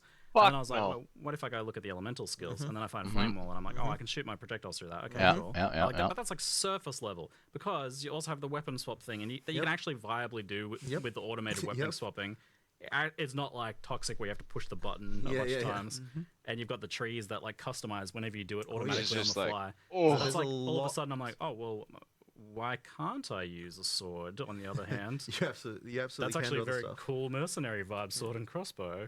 So yeah, I mean that stuff is like is crazy. That's I mean, the like, best in the, part. in the, You think, oh, this would be Actually, cool, there was one and of then the, the game it. goes, community yeah, I guys do it. recorded where they were using a bell. And in fact, you're going to be OP bell while you're skill doing it, and you're like, closer with the rapid shot get a mercenary yippee skill. real quick. And when I saw, it, I was like, oh man, you know, that's like it's like a whole other thing. Yeah, like that I didn't even know about that particular combo. Yeah, that was until I saw it wrecking in bosses. some of the footage they recorded. They just placed down the bell and just shoot with the crossbow, and it was the fastest way to hit it, so just melt every boss. Just fucking rattling. Boss that was doing burning ground, and they were blowing up instantly. I'm like, oh wait, so it reacts to the environment. Well, it's obviously going to react to my friends doing burning ground. Then so my flame wall friend. And this is the reason. Like this conversation here is the reason why there's going to be crazy builds that we don't anticipate, because some of the stuff that can happen between classes, I just have no doubt we will not have discovered. Yeah, you know, like how much co-op have you really been able to test? I mean, like we do test party play all the time. Like and Mark's like, but to find all those, I'm the support character player. Nice. Now I'm like freezing, armor breaking, putting down clouds, slow. You know, I'm like, holy, there's just a lot going on. Well, again, fucking our friends have certain quantities or certain qualities that they like in certain games. And this game is like, yeah, it's there. Go for it. Okay, what I'm going to do is I'm going to just do this and enhance my armor breaking and go ballistic armor breaking. And you right after the stream is done, I want to log onto my PlayStation and see if the things are there. They should be. But you know, it's kind of honestly the terrifying part as well, where it's like, you know, what do we have? We had the whole like vulnerability curse with gas cloud ticks or something, and it was like literally applying armor break like every frame. And so you have armor explosion on there as well. Yeah, and then you have some other guy consuming it, and again, oh my god, Quill Rain! Just don't even how many bloody synergistic things with Quill Rain. You can do a lot with that. All the lightning arrows on the ground, and because they can, things hit them and explode, and all of a sudden now everyone's running around with Quill Rain, spamming lightning rods everywhere. That's so cool. Yeah, and Frostwall. Somehow Frostwall had about 15 it's kind of the same stuff as like, that's historically accurate. You know, Iron Bear is cool, but Iron Bear having the seat on the top with the gunner, obviously the gunner seat is kind of shit, but in principle, it's fucking fantastic. It's cool. Even finding okay, am I dying? Cool, let me jump on the back of Iron Bear to not die. Most of the alpha I've done is being in multiplayer, play with other people. It's good to get a lot of that testing in there as well, because not a lot of others do it. That's really good. And then try and see what we can break, just for good fun. I love that. That's what we're gonna end up doing. Is how can we fucking demolish? Like, just what can we do to just break something? Well, yeah, too, because like if I was like, hey, you know what, you want to play the person that smashes the ground and shit, I could play the time-stopping one, just somehow find a way to like suck them all in, freeze time you, and then just a fucking 400-pound fucking titan just go, and then it explodes not once but 3 times because of the echo and all the other shit. I legitimately had a Monday meeting, and you know, whatever. I was like, I swear, if I see any of you at the top of the ladder on day 1, we're going to have a talk. Exactly. No, I did tell you about my flashbangs and how good. But maybe it's fine. I just wanted them to check. Well, that's the thing. No, that is the thing that is hard. No one knows if their thing is actually look, there's a line that gets crossed, yes. Yeah. But sometimes you don't know. Is it just I've found something cool and it's powerful, or have I found something cool and it's broken? You know, and the whole point of early those access. Things, I mean, we have to make those decisions, of course, and a lot of the time, what is reported is just fine. And it's like, yeah, you got a good weapon, and you got the right, you got this combo, you're strong. If it's supported by items, then it's like fine to be very powerful. But if you're just like, I just pick these skills, and no matter what weapons I'm wearing, I'm just like completely ridiculous, then that's a different situation. Because now it's just a thing that anyone can do at a moment's notice. That's actually a really good like explanation of the differential. If you can just accidentally be ridiculously overpowered, probably broken.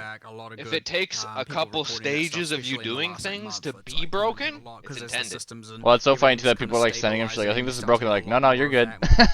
Like, this is fine. It's intended.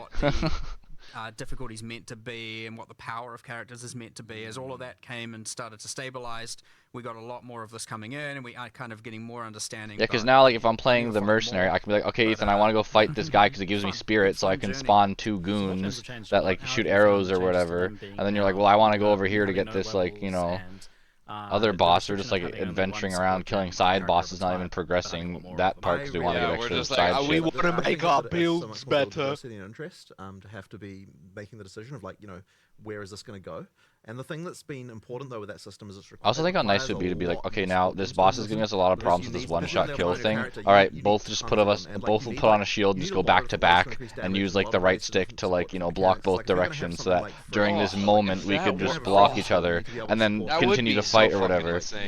That's what I'm thinking. Like with the Templar, like as the Marauder, you have the shield ability. You can slam the ground, it creates the wall, and then you can detonate the wall. What if the Templar has a thing where it's like you use mana at X rate, which you can increase the drain rate of your mana to increase the size or the shielding amount, but now you have a bubble around you, so that if there's giant AoE effects that a shield wouldn't be able to cover, it can cover them. That to me is where a lot of the... And then it's pretty obvious for you if I'm doing that, because now all of a sudden a giant blue bubble appears on the thing, and you're like, ah, safety. It sounds bad if you just hear about it as a player without actually playing it. Like your first reaction is you just hear that and you're like, oh, it's just a restriction. And it is arbitrary in some sense, right? There's no like... We can't justify it thematically, really. It just is what it is, and so that, I really don't like that kind of thing usually, because I want the theme to match the mechanic as much as possible. But in this case, it just made the gameplay so much better that like it just had to happen. Sure.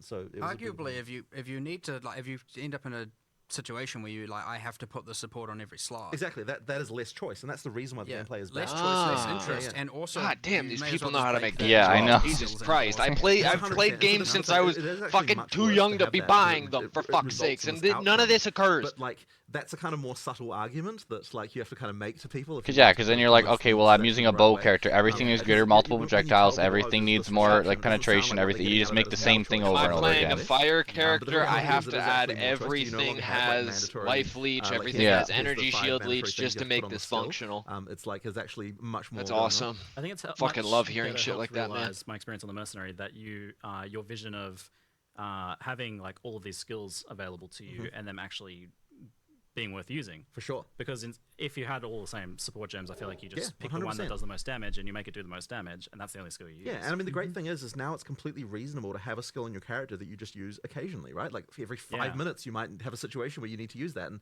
that's actually fine and completely reasonable. Yeah, so I'm playing a Grenader, and I would be like, okay, I should only use this grenade normally, is what I would be like in Path of Exile, because this is the best grenade, or maybe this one that does like interacts with it in some way, the obvious combo. But now I'm actually like, well, there's a reason I could use those lightning ones to apply shock, because I have all these shock support gems that I'm not using anywhere else, because I'm using the damage and the LMP on my big damage dealers. I can put the shock things on there, and I can actually have a shock set up. I can incorporate that into my build. 100%. I can incorporate poison into my build to strip their armor and whatnot. And maybe you only use that occasionally when you face something that's got heavy. Yeah, exactly. You don't need it all the time. It's like that kind of it's exactly the same as like you play stuff, I think, just makes Dark Souls and you're like, fuck, I need to like change out my rings, and I need to like remove pieces of my armor so that I can dodge roll. That's not a fat roll because this specific attack. This grenade for this one. It's so good. Yeah, nice. I love it. I've a couple questions here. People definitely have been asking about like Vile skills and transfigured gems and stuff and like that. I feel like this sort of thing doesn't make sense at launch. Exactly. Yeah, because ultimately, if we were going to add something like that, it would make sense to add it just as another skill. After there's normal balance or something. There's no real reason to do that. Like that kind of stuff comes in when we want to have a specific reward system somewhere that wants to be able to do that, and so we don't really need to do it right now. But yeah, look, we might decide to bring that theme back, and in a reward system later. Yeah, I think like for Vile skills especially, it's a cool flavor. Yeah, for sure. But I think the transfigured thing is also interesting. Like, if you're looking to be able to, like, the reason why transfigured was nice is because it's like we got to sort of iterate on a bunch of different themes around the same skill. Which obviously at this point we don't need to do that because we're already just having to make still adding the skills. You know what I mean? So all the iterations of it are like less of a necessary thing.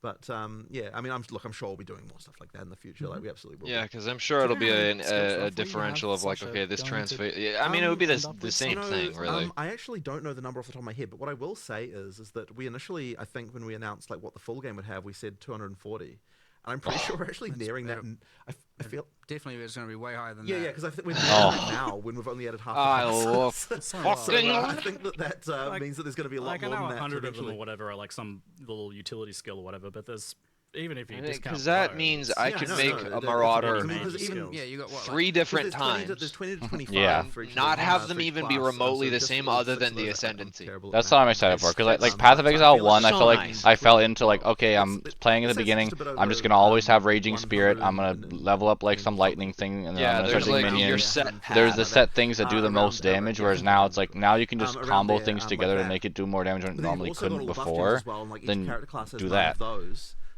So that then sort of adds up. And so you've already reached probably 200 just by the time you've got to there. And then it doesn't even count things that really are skills, but like are not, you don't get them via a skill gem. So like we're talking about all the ascendancy little skills, and there's like uniques that have little skill things. Yeah, Ooh. well, all staffs, wands, and Oh yeah, scepters there's the have a staffs one skill exactly. baked Right? We're in. not even counting that, right? Like, because the staffs one and scepters have skills built in. Yeah. And then those are like, that's another. How many of those? There's like 20 of those probably. Yeah, I mean, like if you add them all up. I don't know who remembers all these No, things. no one has counted recently. But there's a bunch. Some staffs might have a unique fucking skill that only they have. Then that's fucking awesome. That's how you can get those transfigured gems, is Yeah. because And it's those a skills, those spell skills, by the on way, a ascendancy class staff skills are that's fully on a supportable. unique. Yeah. That's wild, because I remember you did the thing with default attack where you can support that now. Yep, if you can want. support default attack. Yep. And you That's can so support sick. the skill that Ascendancy comes from ones something. That one caught me by surprise. I was like, oh wow, you can actually link those up. Yep, it's so that you're going to end up with quite a lot going on there. I love that you can make default attack the thing that costs no mana supported. That's so cool. And it provides a buff to my character. I can like add buffs through support gems. Well, you know why that is though, because those things like heralds are so hard to find like a good set of supports to recommend. Yeah, so like, damn, we have to come up with like tons of these now. They're like that. really I like that difficult. idea though. You can like create a custom aura. Yeah, kind of. absolutely. Cool. So yeah, it's that actually mean it's actually nice because part of the it means that you get the feeling of having more aura effects on your character without having to have the spam of actual auras that many characters had in PoE1. Like you get to kind of have all that stuff as well. So that's been really nice.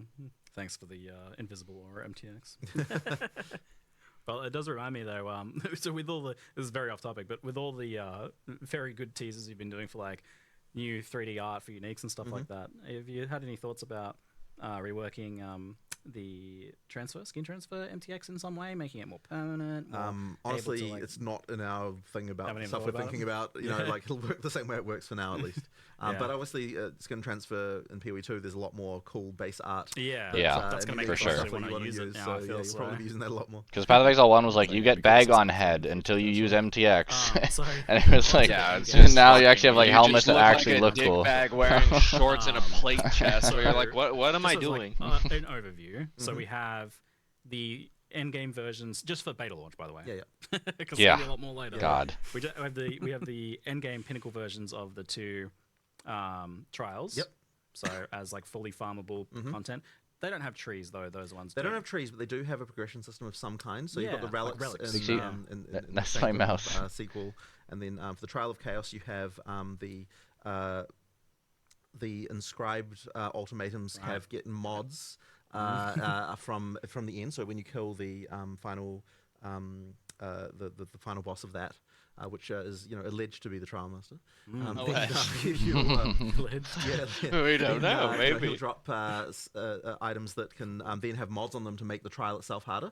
And there's also some pretty interesting ones on there that we actually were going to put in the video, but it was starting to get a bit long.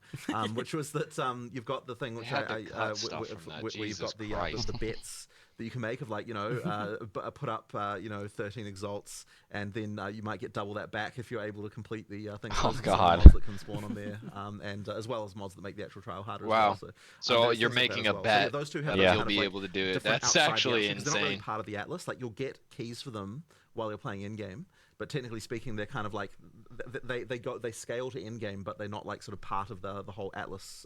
You don't like play them there.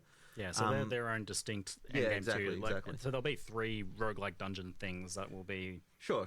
like Or, distinct I mean, endgames. I wouldn't say 3 roguelike dungeons. I will say there will be 3 trials that have various mechanics that can be different. Yeah. But then of course you've got the 4 kind of what I guess would say sort of. I don't know. We actually need a name for what are we calling the things that are icons on the because they were called leagues, but they're not really leagues. It doesn't really make sense to call it a league exactly. That is what we call them internally. We just call them as like there are 4 leagues that you have that appear there. Doesn't really work anymore, does it? I don't have a good idea right now. Yeah, we'll need to come up with a we name for probably that. have actually named it. I just don't remember what it is. Right.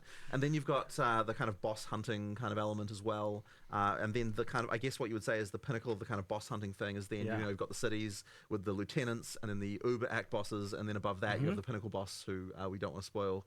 Although I did show you a little bit about it just in private before. Yeah, that one's gonna be hard. Like I know you're good. I'm so happy some about pretty that. difficult mechanics there. Yeah, that's what it's supposed to be. It's a pinnacle boss. Make That's it the fun fuck stuff. the player up. Yeah. Because now you don't need to worry about if people can't progress through. It's not a progression blocker. You can just kill them. Yeah, they're like, deal with it, bitch. To the higher difficulties though, because once you kill that, That's of course, true. then you get the increase of the difficulties, and then it's like, okay, now try it again, No.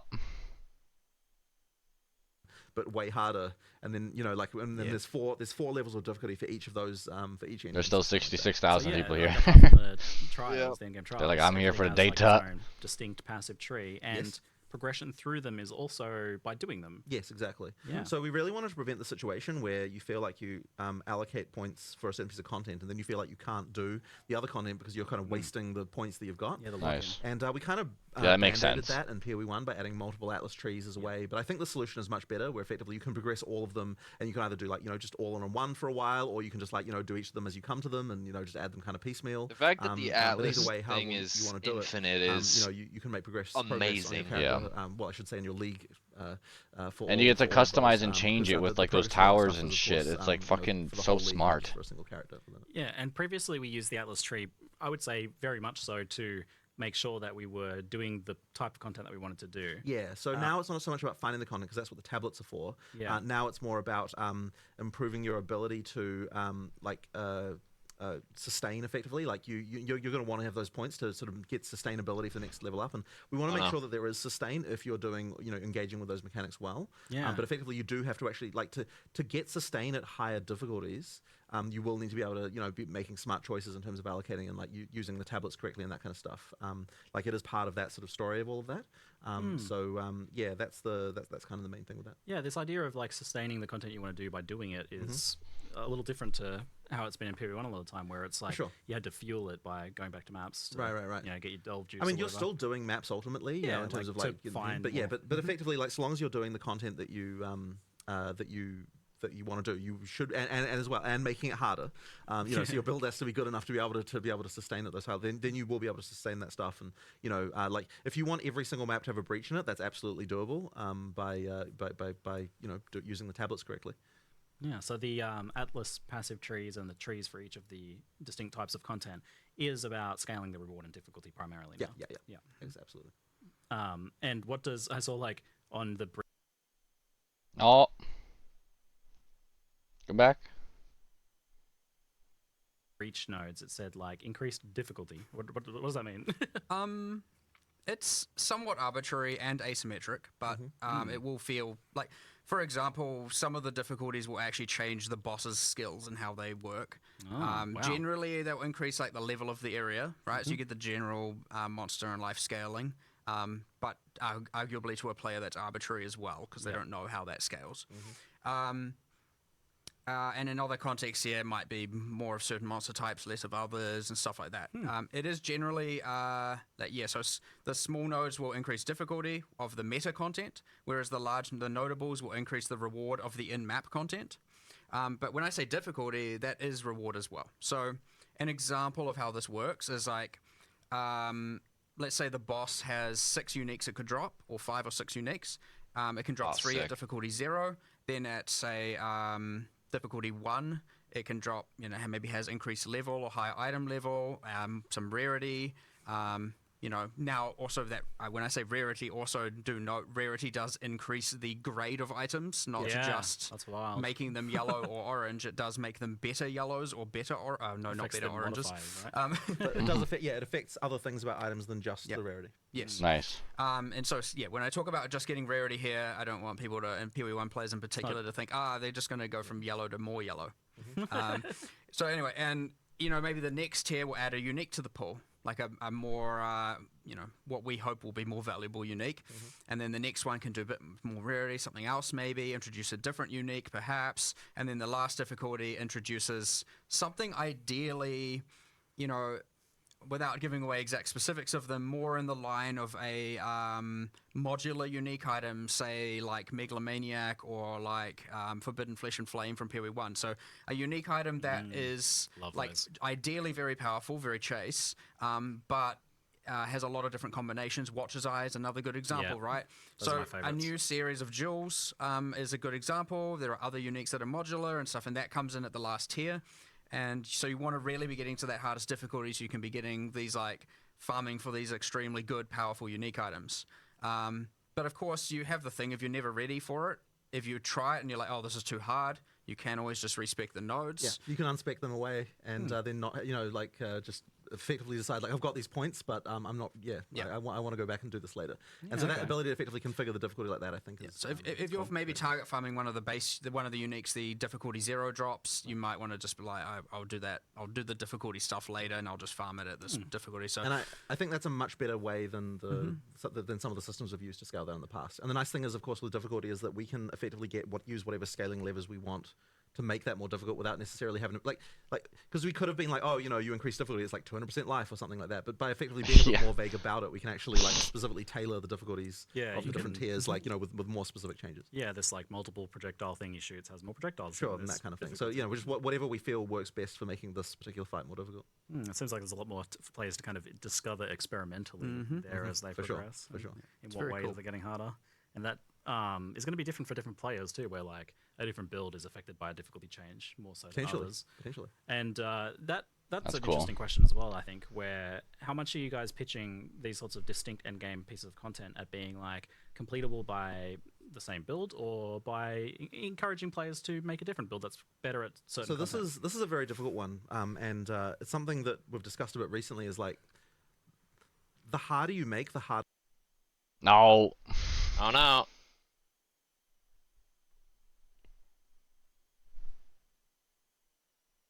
content, the less builds will be considered viable by the players, because effectively, like, a build's only viable if it can defeat, like, the pinnacle boss at difficulty 4.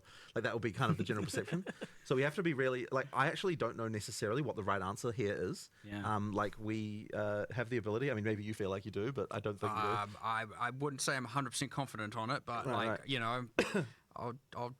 I'll have a go at it. Look, there's going to be iteration here, because what we'll see is, like, if we find that, like, there's only, like, some particularly abusive, like, only the most abusive stuff is possibly able to defeat the hardest content, that we might have to dial it back a bit. But it's going to be a bit of experimentation, and it's very hard at this point to be able to pitch that, because we don't have the crazy history. PoE does not have the history of PoE 1 to be able to, to know kind of what is the right life value to have on a difficulty 4 pinnacle boss. Like, how do we even know that at this I missed the part. What is it, like, the difficulty 4, difficulty 1 through 4? Is that like a different thing?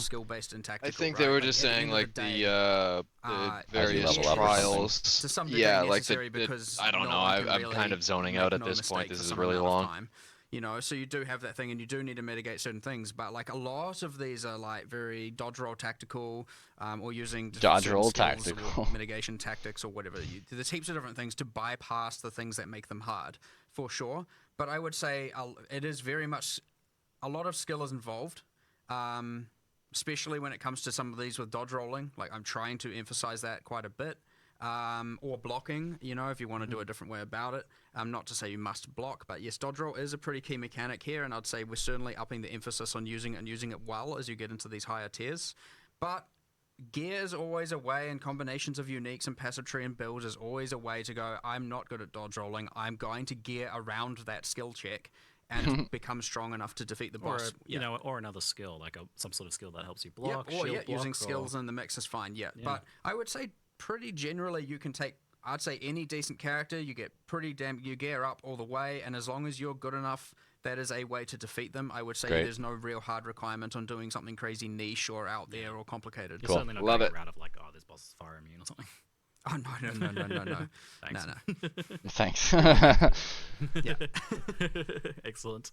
So this Yeah, that was the one very fucking annoying thing with Borderlands, right? Where it was like, oh, the higher difficulty is equal. These characters are immune to this, or these characters get killed by this, or you have to hit them with this certain element. It's like, this is just annoying. This isn't fun. What's kind of the idea here? Like, is the layout the same for everyone? Is it the same across the league?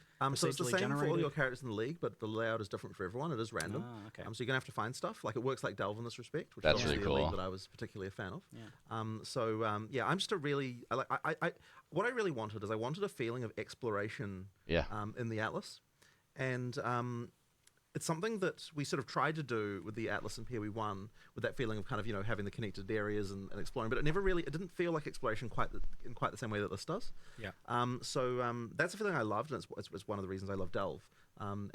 So that's kind of where this was coming from, and at the same time, it's sort of solving various other problems that we've always had, where one of the things that's really cool to do is to be able to have things like, okay, like in this area, you've got like this item drops and like that kind of thing. Like I guess in PoE 1 you had div cards, but yet there was always a problem where if you have differences between in-game areas in a system that works like PoE 1 does, then effectively that's the only map people like whatever the best map is, that's the one everyone will run like continuously forever. Yep. So effectively, we wanted to try and make sure that you actually like had an experience that had more variety while still retaining the whole like I get to play the content that I want. So ideally with the Atlas we kind of get that we've got in PoE 2, we get to kind of have both of the best of both worlds. We get to make sure that there is another question I want to find out is like, exploring. again, the one thing I'm always thinking about is the XP loss on death. If this game's going to be harder and needs a lot more, like, is there a really big emphasis on, hey, don't fucking die, or Jonathan said like, I want you to die. The particular maps, because there are biomes and you can see them from far away, you can be like, okay, I know there's a particular desert map that's great, so I'm going to go for deserts, and that's fine. You can do that kind of thing. So like you've both got controllable ability. Also, I can't hear you anymore. The ability for us to kind of make more variants. You get a lot more very high satisfying spikes. Yeah. Where like for example, you get more variables where you just have there are like 4 towers really. You got a good tower cluster, and you've got really good maps in that range. So like, there are maps. So in Path of Exile 1, for example, the range is effectively say, how do I quantify this? Like say 350 monsters up to 700 monsters. Yeah. Whereas the range here is like 300 monsters up to like 1,500 monsters. Much more drastic range. Now those numbers are arbitrary, but it is approximately the representation of the range. Obviously, you then modify it and add more to it and all of that. So you will have some maps that are like extremely good with Delirium, and some maps that are like way better with something more like Breach. Yeah. Because Delirium enhances the monsters of the map, whereas Breach entirely adds the monsters. And no, I can't hear you at all right now. You have things where there are maps that are like way more magic monsters, way more rare monsters.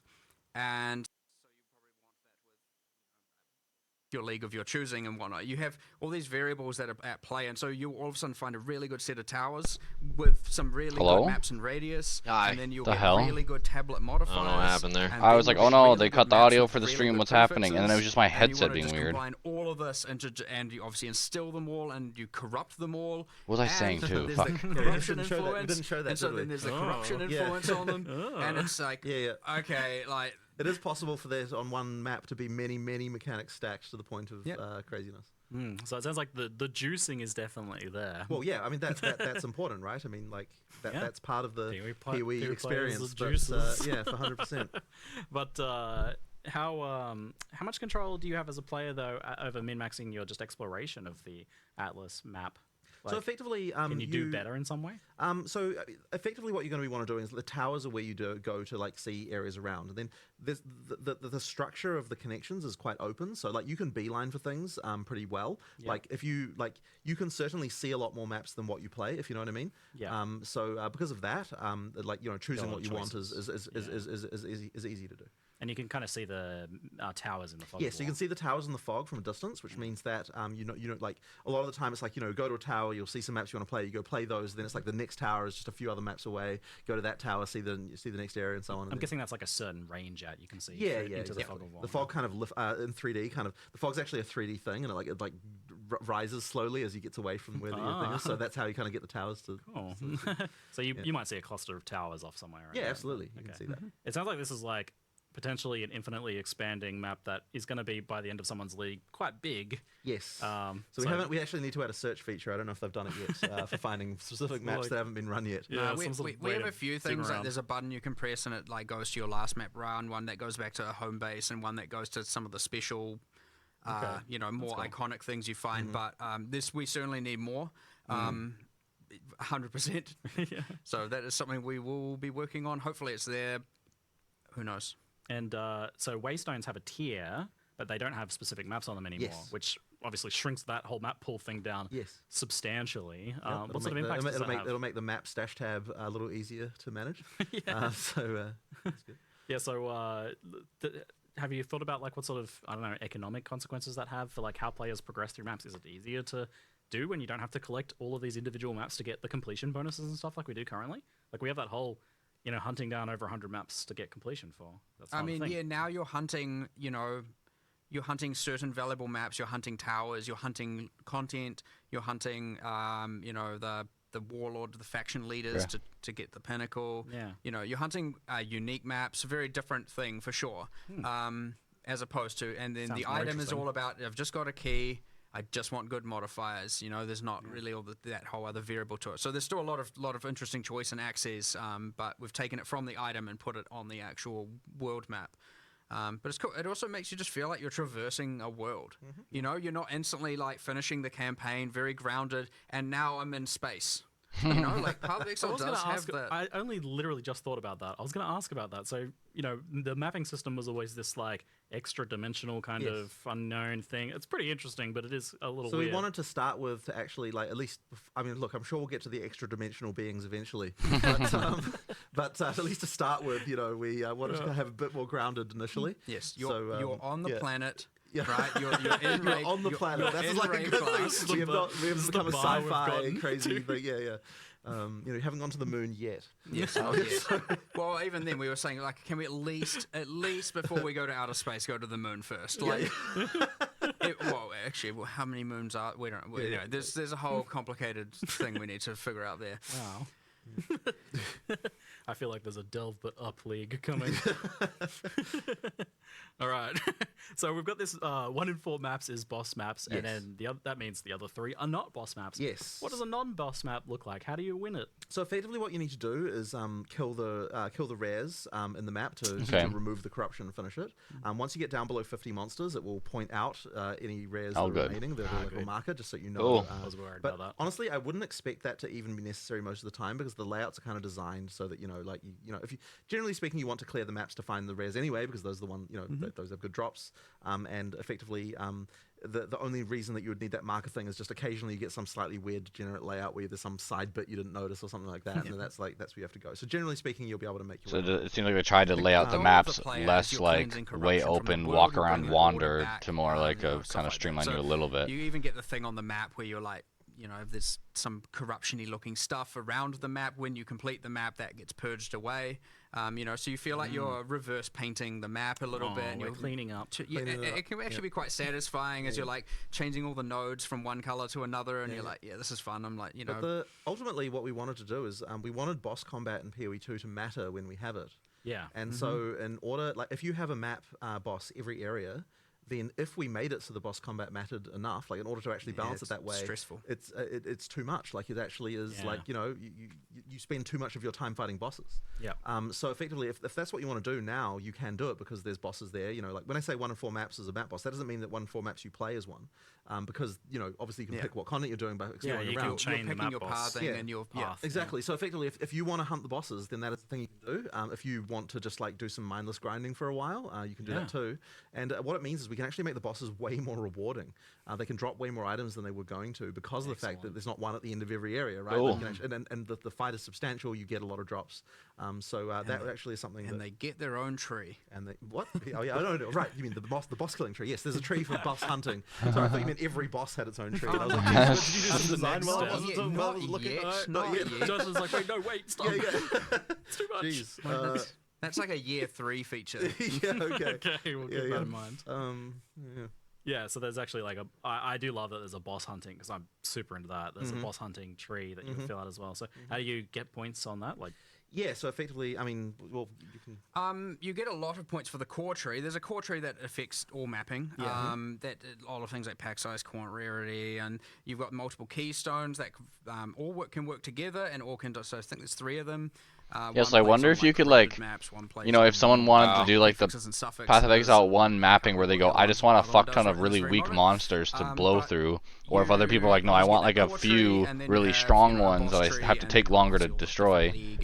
Yeah. Content trees. So you get those points by just completing maps. It just has a you effectively get a quest, and effectively it's like you complete 10 maps, you get your first 2 points, and then like complete X maps and one, goes up the chain. But of certain tiers, like at least tier 1, at least tier 2, at least tier 3. This is the tier climb effectively, where it's like as you get up the higher tiers and clear maps of certain tiers, that's when you start getting points for the Atlas. At like maybe say the 3rd one, I can't remember the exact specifics. It's like complete this and defeat a boss, and then later it's defeat at least 5 bosses at something, and so killing bosses get generated. It sounds way better for fresh starts. I'm not having to like go and get that estuary map that I missed or something. It's yeah, for sure. I'm just doing content. But it is kind of the analog of that in a way, because like it's that feeling of like I've got a system to progress through. Like I need to meet these objectives, and definitely got a lot of progression. I'm getting from that you're getting the because like Atlas, when they're talking about like each individual person or like the class that's not really a class, but it's like their archetype or whatever. Having 25 different skills, like I'm trying to think of like the different characters we've seen and how like we definitely haven't even seen close to 25 of their skills yet, and their gameplay still looks super fun. You can have every type of content in one map if you want. Yeah, is like a boss map a kind of like a distinct thing from like a regular map in terms of like the layout or the thing you've done? Technically, they are separate, but generally speaking. Like similar. Yeah, they're basically the same. They're pretty similar. They're pretty similar. So there'll be like a boss estuary and a non-boss estuary. Yeah, there are some cases at the moment where there are some maps that can't have a boss, and because we haven't done the one that would go here is not in early access yet, and that kind of thing. But effectively, as I said, generally speaking, it'll be 1 and 4 that you'll find. Okay, excellent. So I think that covers. Did I miss some things from? You've got like all the smaller contents, like the strongboxes and essences and things like so that. So initially we actually had a design where everything, like even all the smaller content, there was still going to be icons for it on the tree. On the Atlas. Yeah. But we actually found that it meant that when you were actually exploring, it felt like there was nothing random to find. So we wanted to make sure we also have kind of just completely random stuff that like doesn't have a progression system that you just run into randomly, because that's fun too. And we'll probably be adding more stuff like that as well over time. There's just like I randomly encountered this, and that was like not expected. So is that sort of stuff on the core Atlas tree at all? Yeah. So you can kind of like see more of that if you want to. Yeah. Yep. Great. And often mods on the items as well. On keep waystones. Yeah. Cool. Yep. Lots of different names. Maps, waystones, same thing. Yes, I've had to keep kind of correcting myself about that. I was like, I don't know. I mean, look, really internally we definitely call them maps all the time. The thing is the only reason why it doesn't make sense thematically is because a map does imply it's of a specific location, whereas a waystone can take you to anywhere. Yes. So that's the reason why the name change had to happen. But I think that probably even players will probably just call them maps. I bet, just because that's the PoE one. So. We've got the Breach, Delirium, Ritual, Expedition, those like leagues that maybe need a new name. Yep. Is there another one that you're just both personally really keen to bring back in the future? Oh, I mean, like I've always wanted to have Delve again, but I kind of got a bit of that wish with this system. Yeah. It's also a very like content heavy league to make, because you need to make tons of encounters, and doing it properly is a huge thing. But I mean, look, I love Incursion as well. It's one of my favorites. Like, I'm keen for that. I don't know if there's anything other than that you're really keen for. There's a lot, especially because there's a lot we can do with all this new art, new monsters, right? Like, for example, if you just take Legion had all those 5 civilizations. We've now got an entire new array of Vile monsters, Vile bosses, etc. that we can use as a baseline. We've got way better consistent direction on what's going on there, heaps of stuff, new animation, and the capacities are just like out of control. But then you've got Incursion, we've got awesome Vile artwork we can use there and make that all awesome and nice. New corruption mechanics that we can extrapolate on. You don't want to have a roof as the boss anymore? Nah, you're not just going to have a floating roof. The Omnitext is just a small floating roof. Oh, you're keeping with the theme of vacuum cleaners. Well, standing and then mistakes the were made. Now we have a minimum. That's a world where you had super uniques with 1 or 2 skills. Yeah. Right. there's only so much you can do with a floating roof. So anyway, and then I don't know, even like bestiary coming back with something, because we've got all these like awesome bosses, way grander in scale, and you can do these more grand hunts for them, as opposed to just like, oh, I'm like in a city and there's a rare spider, you know. You can just get way more epic and way more you know, involved and with all the new art and so much stuff to like. A bestiary 2 that's like hunting big beasts and preparing for them and tracking them. That'd be pretty cool. Exactly. I'd definitely take some mercenary action to that. Be a good fit, I feel. All right. Well, there's lots for us to look forward to there. You have some kind of like penned already for adding to the beta. I mean, all plans can change, but there are absolutely. I mean, look, that we've done things like commissioning art assets and so on. Like we've got there's stuff coming along. It's just a question of like, when we actually get there, what's it going to look like? Yep. All right. Let's talk about crafting a little bit, because you've done a lot there, and it's pretty fundamental to the game, I think. So, what's the core of what you're trying to do with crafting in Path of Exile 2 compared to Path of Exile 1? Kind of noting that you've really kind of stepped back from the idea of like reforging an item many times or scouring it. So we really want to make it so that you're finding crafting items all the time. You're using those crafting items way more often than you were in PoE 1. That you're like the game of like picking something up, like seeing what I could modify it to, and then actually equipping those items is just happening way more often. And there's so many subtle changes around this, like in terms of just like the way that the base. I feel like I'll actually be able to go at the crafting this time, whereas I feel like Path of Exile 1, the crafting was so intricate, I was like, oh good lord, like I don't even know. So intricate, and like the items themselves were so rare that you almost didn't want to touch it because you were so nervous that it was going to wreck your item. Trying to do anything because you're like, well, if I replace this shield 2 dungeons from now, it's going to take me another year and a half of farming to actually do what I just did to this one. But with the way, like, removing scouring affected so much of the way that we can craft. Like, I know that you noted earlier that you can. There's so many more things you're allowed to craft now that you weren't allowed to before. Craft relics, which yes, and the reason why that's allowed is because without scouring, like those crafts become one-time things, which means that it's actually okay to allow for that stuff. And I think that's opened up a huge amount of stuff. You know, there's so many more types that can be crafted. It adds so much more value to the dropped item as well. Exactly. So that stuff has just, I think, opened up a huge amount there. And it also has, and this wasn't necessarily an explicit goal right at the beginning, but it's also meant that the game of like, I'm just going to click again and again as my crafting session is no longer really the meta. Just spam re-rolling. Yeah, exactly. Like fuck, I hated that so much. Like, you are still it's the worst part. Sitting there with the chromatic orbs, and then like when it works, you're happy. When it doesn't, you have to go, okay, time to farm for the next however long, just so I can use my skill build again because I want to switch gear. Yeah. Recently, actually, was I got a chess piece that was unique that I really wanted to have, like also very interesting. Like there's some pretty powerful. Large amount of blues on, and like maybe 1 or 2 reds, or I was trying to get full blue on it or something along those lines. I wasted 200 chromatic orbs and was so defeated because I didn't get what I wanted. I didn't even get close. That I was just like, that just like killed.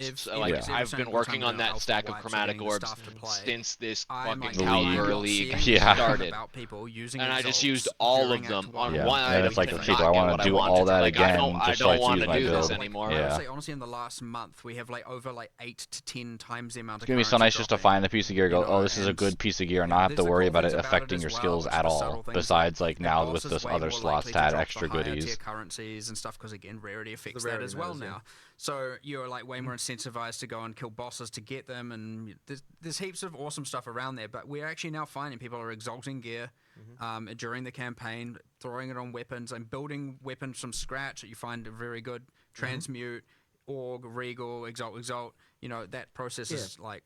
Transmute, Org, Regal, Exalt is like a thing that you're doing often. And like enjoy, and you know, like when you find good bases and you do stuff with that. I can speak to that experience. So I've played probably 6-ish hours. I'm most of the way through Act 2 on my Mercenary, and I've found maybe 6 or 7 Exalts. I took a ring from like a 1 blue stat ring that had a nice roll, maybe a nice life roll or something, and crafted it up to 6 property rare. And I crafted a crossbow that I found with good sockets that had a good damage roll on it, and I took that to 6 properties with multiple damage mods. And I'm like, each time that power was going up, and so I was doing that. It feels good. I felt like the bottleneck was regals, which was actually kind of interesting because I don't know if that's intentional or just luck, because I did really have to think about which blue items were good enough to take to a rare. Yep. So that I could then put my exalts on them. So you get more of those by disenchanting rares. Yeah, they so are effectively- farmable. So they are farmable, which Yeah. is completely intentional. Yeah. We want to make sure that like if you don't have enough of those, like so you get so Yeah, generally that's so speaking, nice. it's You like get a kinda bunch wanna of junk keep, things, you I just feel like scrap once you them, and like then get more the than, shit that like 5 or actually 6 is really transmutes, then you useful start instead of just disenchanting like, blues and start selling them you instead.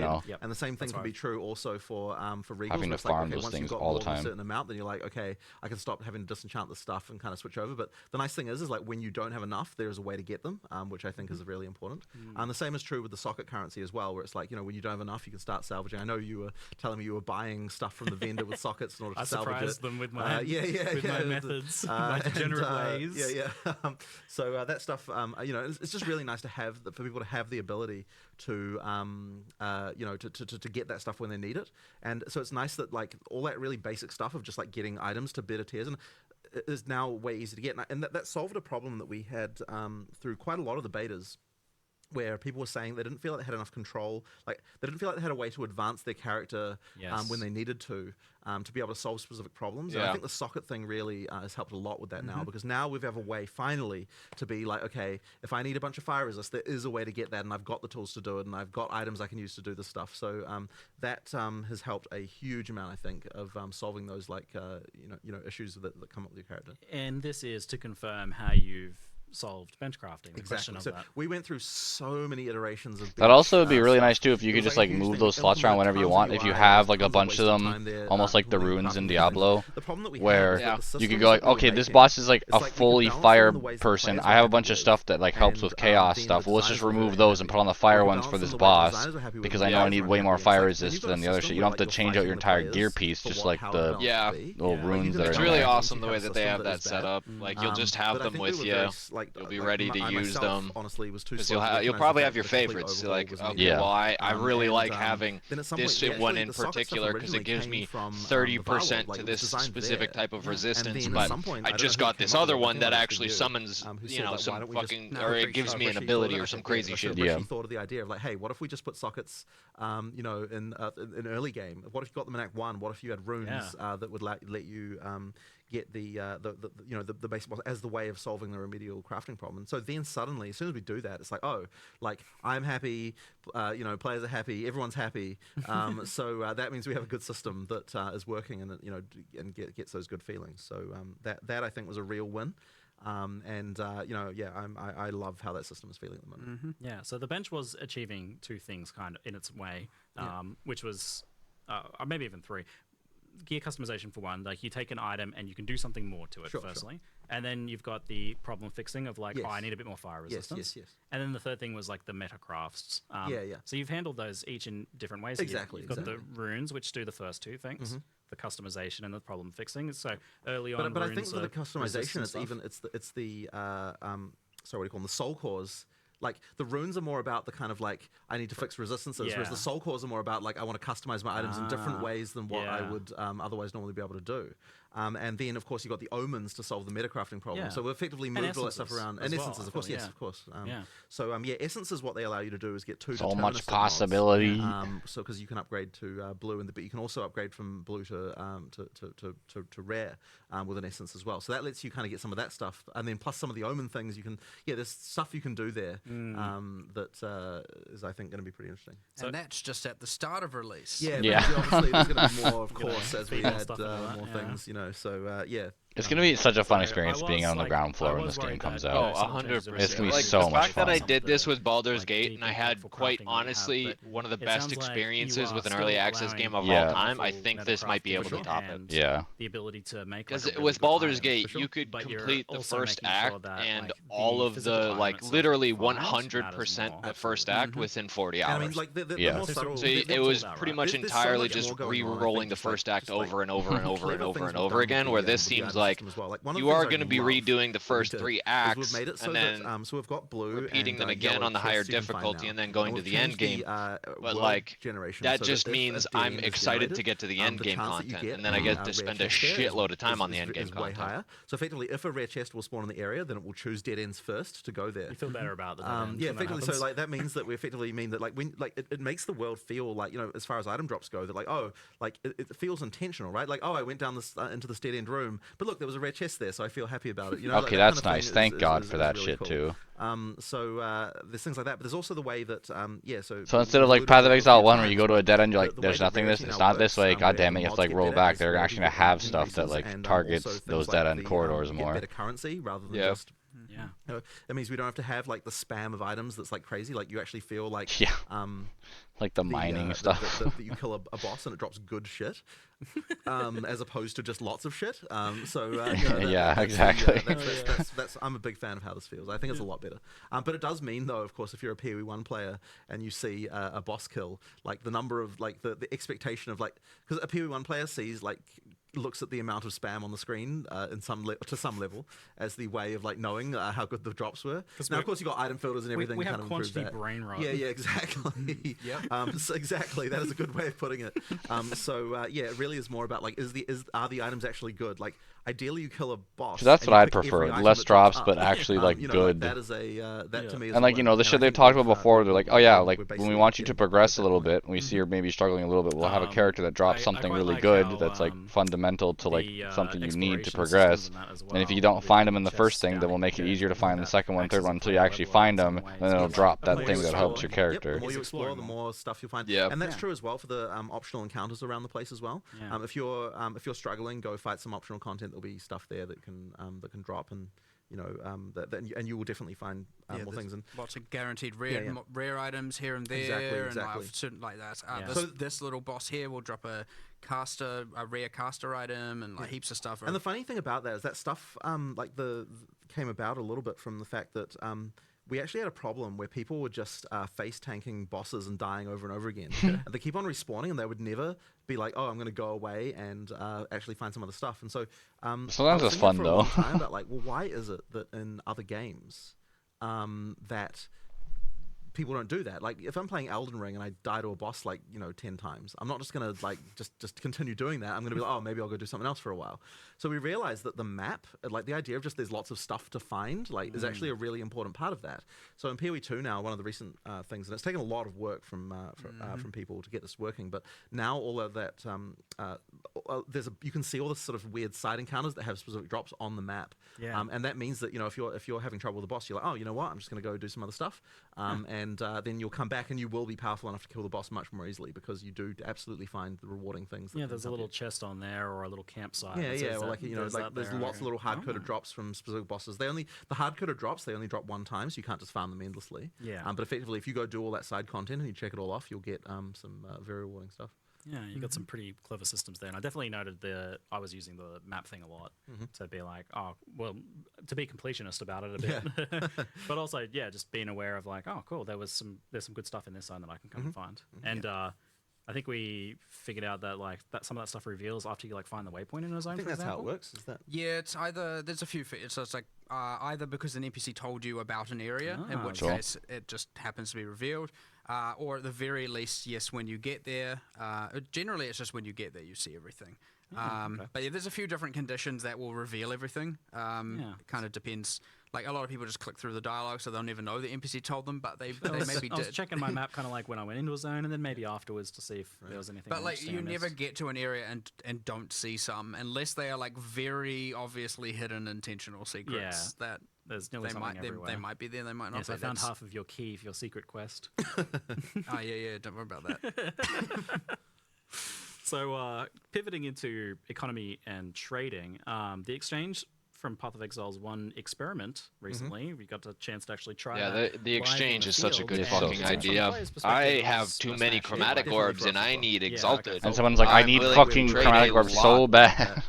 Yeah. It's very good. Was the least Did you try that when you were doing your chromatic orb stuff at all? I mean, I what normally caused looked almost all the anger into it friction for and me was just like, I don't know enough about the especially bulk economy trading. to like, Incredible. because And it I was basically like, was like, okay, this is you like need a to dream come true. select Myself and the so many two other players, I currency feel like we're items. more engaged in Then you need endgame, to we're select able the to amount wanted of to do both of more, those and we're just currency also items that aggravated you're willing on to a exchange. moment-to-moment Yeah. basis. And then it's a situation So where you're do you then take just, that I then guess, as, like, waiting Yeah. until someone is willing as a big to positive for it make going that into Path of trade, Exile that 2? exchange. And So because how I you just feel like it didn't adapts to the know, game being quite different in like, the end, 'cause you know, they are pretty you look different at a games. thing and it's like, the oh, economy works a bit this differently. doesn't seem I that mean, good. honestly, I And think someone I put think a it does work. fucking I divine mean, orb we have no as idea the what the trade values will requirements to settle on, purchase like, it, where and that'll then end this up, but, person, like, you know, who's 3 gonna be pages chaos down and has it for yeah, 5 but, chaos or whatever. Yeah. That kind of thing. So Yeah. I just kind of got overwhelmed by it. and was like, was a test fuck of it. what the economy will be like in PoE 2 to But some extent because of the way that with that being the case, I feel like it would probably just be like a pretty but obviously you never know, either right? straightforward Like, Google search or lots of just people hit the trying economy, shit what can out. happen. Hopefully we don't cause like horrible hyperinflation or have some horrible issue like that. But I guess partly this is what an early access is to find out, right? Like whether there's any issues like that. Was there any economy testing? Was there any surprises with that or with gold in terms of how things panned out? Thankfully not, honestly. Like we were worried, but thankfully none of the like horrible situations came to pass with that, and it ended up working just fine. So it went great. Who'd have thought 10 years later we'd be back here saying, you know what, gold was a good idea. Yeah, We just had to do it right. exactly. Because I remember 10 years ago, it's we're funny, like, but it's this funny. game's brilliant. It has no gold. Stupid gold. But the funny thing is I don't think we would have arrived at the way gold is now if we had had it in the first place. Yeah. Like the non-tradability of it, like using it as a sort of marker for how much play you've done. Yeah. I don't think that we would have ever had that way if we hadn't arrived from here. So Yeah. I think that path dependency kind of did matter. Yeah. Yeah. The paths we weave. So how likely then, based on just how successful it is, are you to want to expand the like exchanges capabilities to like other things like maps or waystones or even gear? Well, I mean, look, I'm interested in this, but I don't think it's necessary right now. So we're not going in early access, at least. We're not going to launch with any expanded stuff in that way. But I guess I do want to sort of see how it works, and I'm interested in potentially trying something like that in the future. I just don't like the currency exchange was like 90% of the problem. Yeah. And so fixing that like fixed a lot of the like it seemed like we would need to do more initially, and then maybe now it's seeming like maybe we don't. But I still want to experiment with it potentially. So I'm interested to see how it goes. But the currency exchange definitely helped a vast amount. Those were the annoying trades. Yeah, most they of the were for time. sure. They were. Yep, definitely. Great. So we've had some so this is a tricky question to answer, especially if we could just scroll down. Okay. Yeah. So Just what are stuck. you aiming for in terms of Path of Exile 2's kind of like personal player economy and progression? So Is this thing breaking? Or? how much resources you're acquiring, how you're using them, but also how much are you getting from trade versus from yourself? I mean, solo this is a tricky self-found. question, but I mean, I think that What is going really the feeling of like being able to trade is super important. So being able to get that stuff, I think, is good. Like now, not everyone wants to do that. You need to be able to progress the game well without having to do much trade. But I do think that, like, look, it's definitely going to be the case that if you're playing in a trade league, you're going to have the ability to accelerates accelerates you everything, very significantly, and that's the case, and it will continue is to be the going case. on? And, Yeah. like we are a game that embraces trade. Yeah, right? well, like I think the DNA of Path of Exile 1 is very much that, like, it is a game. My stream's, like, about bugging economy out. and trade, Yeah, 100%. and So, yeah. for some people, getting rich is their main motivator. 100%. What is So going on effectively, yeah. here? So I mean, that will absolutely be a factor. And look, like I think that the feeling of that will probably end up feeling quite similar to PoE 1 in that regard. Yeah. I think that's what that's the type of game we're making. Yeah. Do you think it's? It's frozen on my that said, Streamlabs. though, do you think it is in some ways better for a solo self? I can hear it. Experience? Can't fucking see I it. mean, I simply Frozen. do simply because, again, as we talked about, Okay, Rascal. we're Okay, dropping buddy. a lot more Love you. currency that we expect you to use on Right, gear, exactly. as opposed Yeah. to What do I do about save this? till end game for Exactly. one, and then by end game, like, we don't have Kirak mods costing, that kind of stuff that all costs chaos, and you don't have like the meta mods costing divines and all that, right? They're all different items. You're like, I want meta mod crafting. There's a ritual. I'm know gonna where go to get get them it as well. right? So you're not just like having to, I'm blocked behind this thing because I need so many divines and I can't get that because I'm solo self-found, and farming divines is not exactly, beyond trivial. Yeah. So, there's a number of ways there where I'd say it is honestly a much better solo self stressed out? Time to refresh your Does that rhythm seriously not with work? Trident. Bro, I can hear the audio. It's just the screen is broken. I don't know how to fix that. The fresh chew to refresh your And it's broken on both? No, like I can see everything, no problem on my own end. It's playing an ad because I refreshed the screen, but the screen is just like stuck. Stuck, yeah. Maybe try no, we put like you back. hitting one of the like you know you can hit like the technical difficulties, intermission, all that sort of stuff. Try hitting one of those and then setting it back to the actual stream. See ya. What do you do? Yeah, that is that's a devastating moment. I did lose my place there. Yeah, the Windows I think is we just broken. mentioned the co-op support and everything. And we'll scroll down and take some of the additional questions. So, will there be a penalty for individual party member dying when grouping up for bosses on that? Ooh. It seems like the boss straight up resets when playing solo, but when playing in a group, nothing happens if a party member dies. So tell us about the rules. Party member dies. So tell us about the rules. Yeah, now that we have, because I know you've changed them recently. Yeah. So, well, bosses are obviously harder for having more people. Yep. Less crowd controls. Things like obviously more life, and I'm not just saying double life, more than double life, right? It does get more than twice as hard, or more than in players as hard. So yes, you could argue, okay, we have reviving as an advantage. Well, yes, it does. It does take time to revive, and if your friend dies early and you're unable to revive them because you're constantly being interrupted, well, if I'm honest, it's pretty hard. You're to pull not off having a you, fun time. Get a big stun or something. Another change that we made recently is, of course, for each revived. Between each set of checkpoints, every time you have to revive them, the revive takes longer subsequent times. So that's important because it just means that if you're like you can't revive spam anymore because it's going to take longer and longer each time. I'm just gonna close the thing and reopen it because I don't know what is happening. Maybe this will help.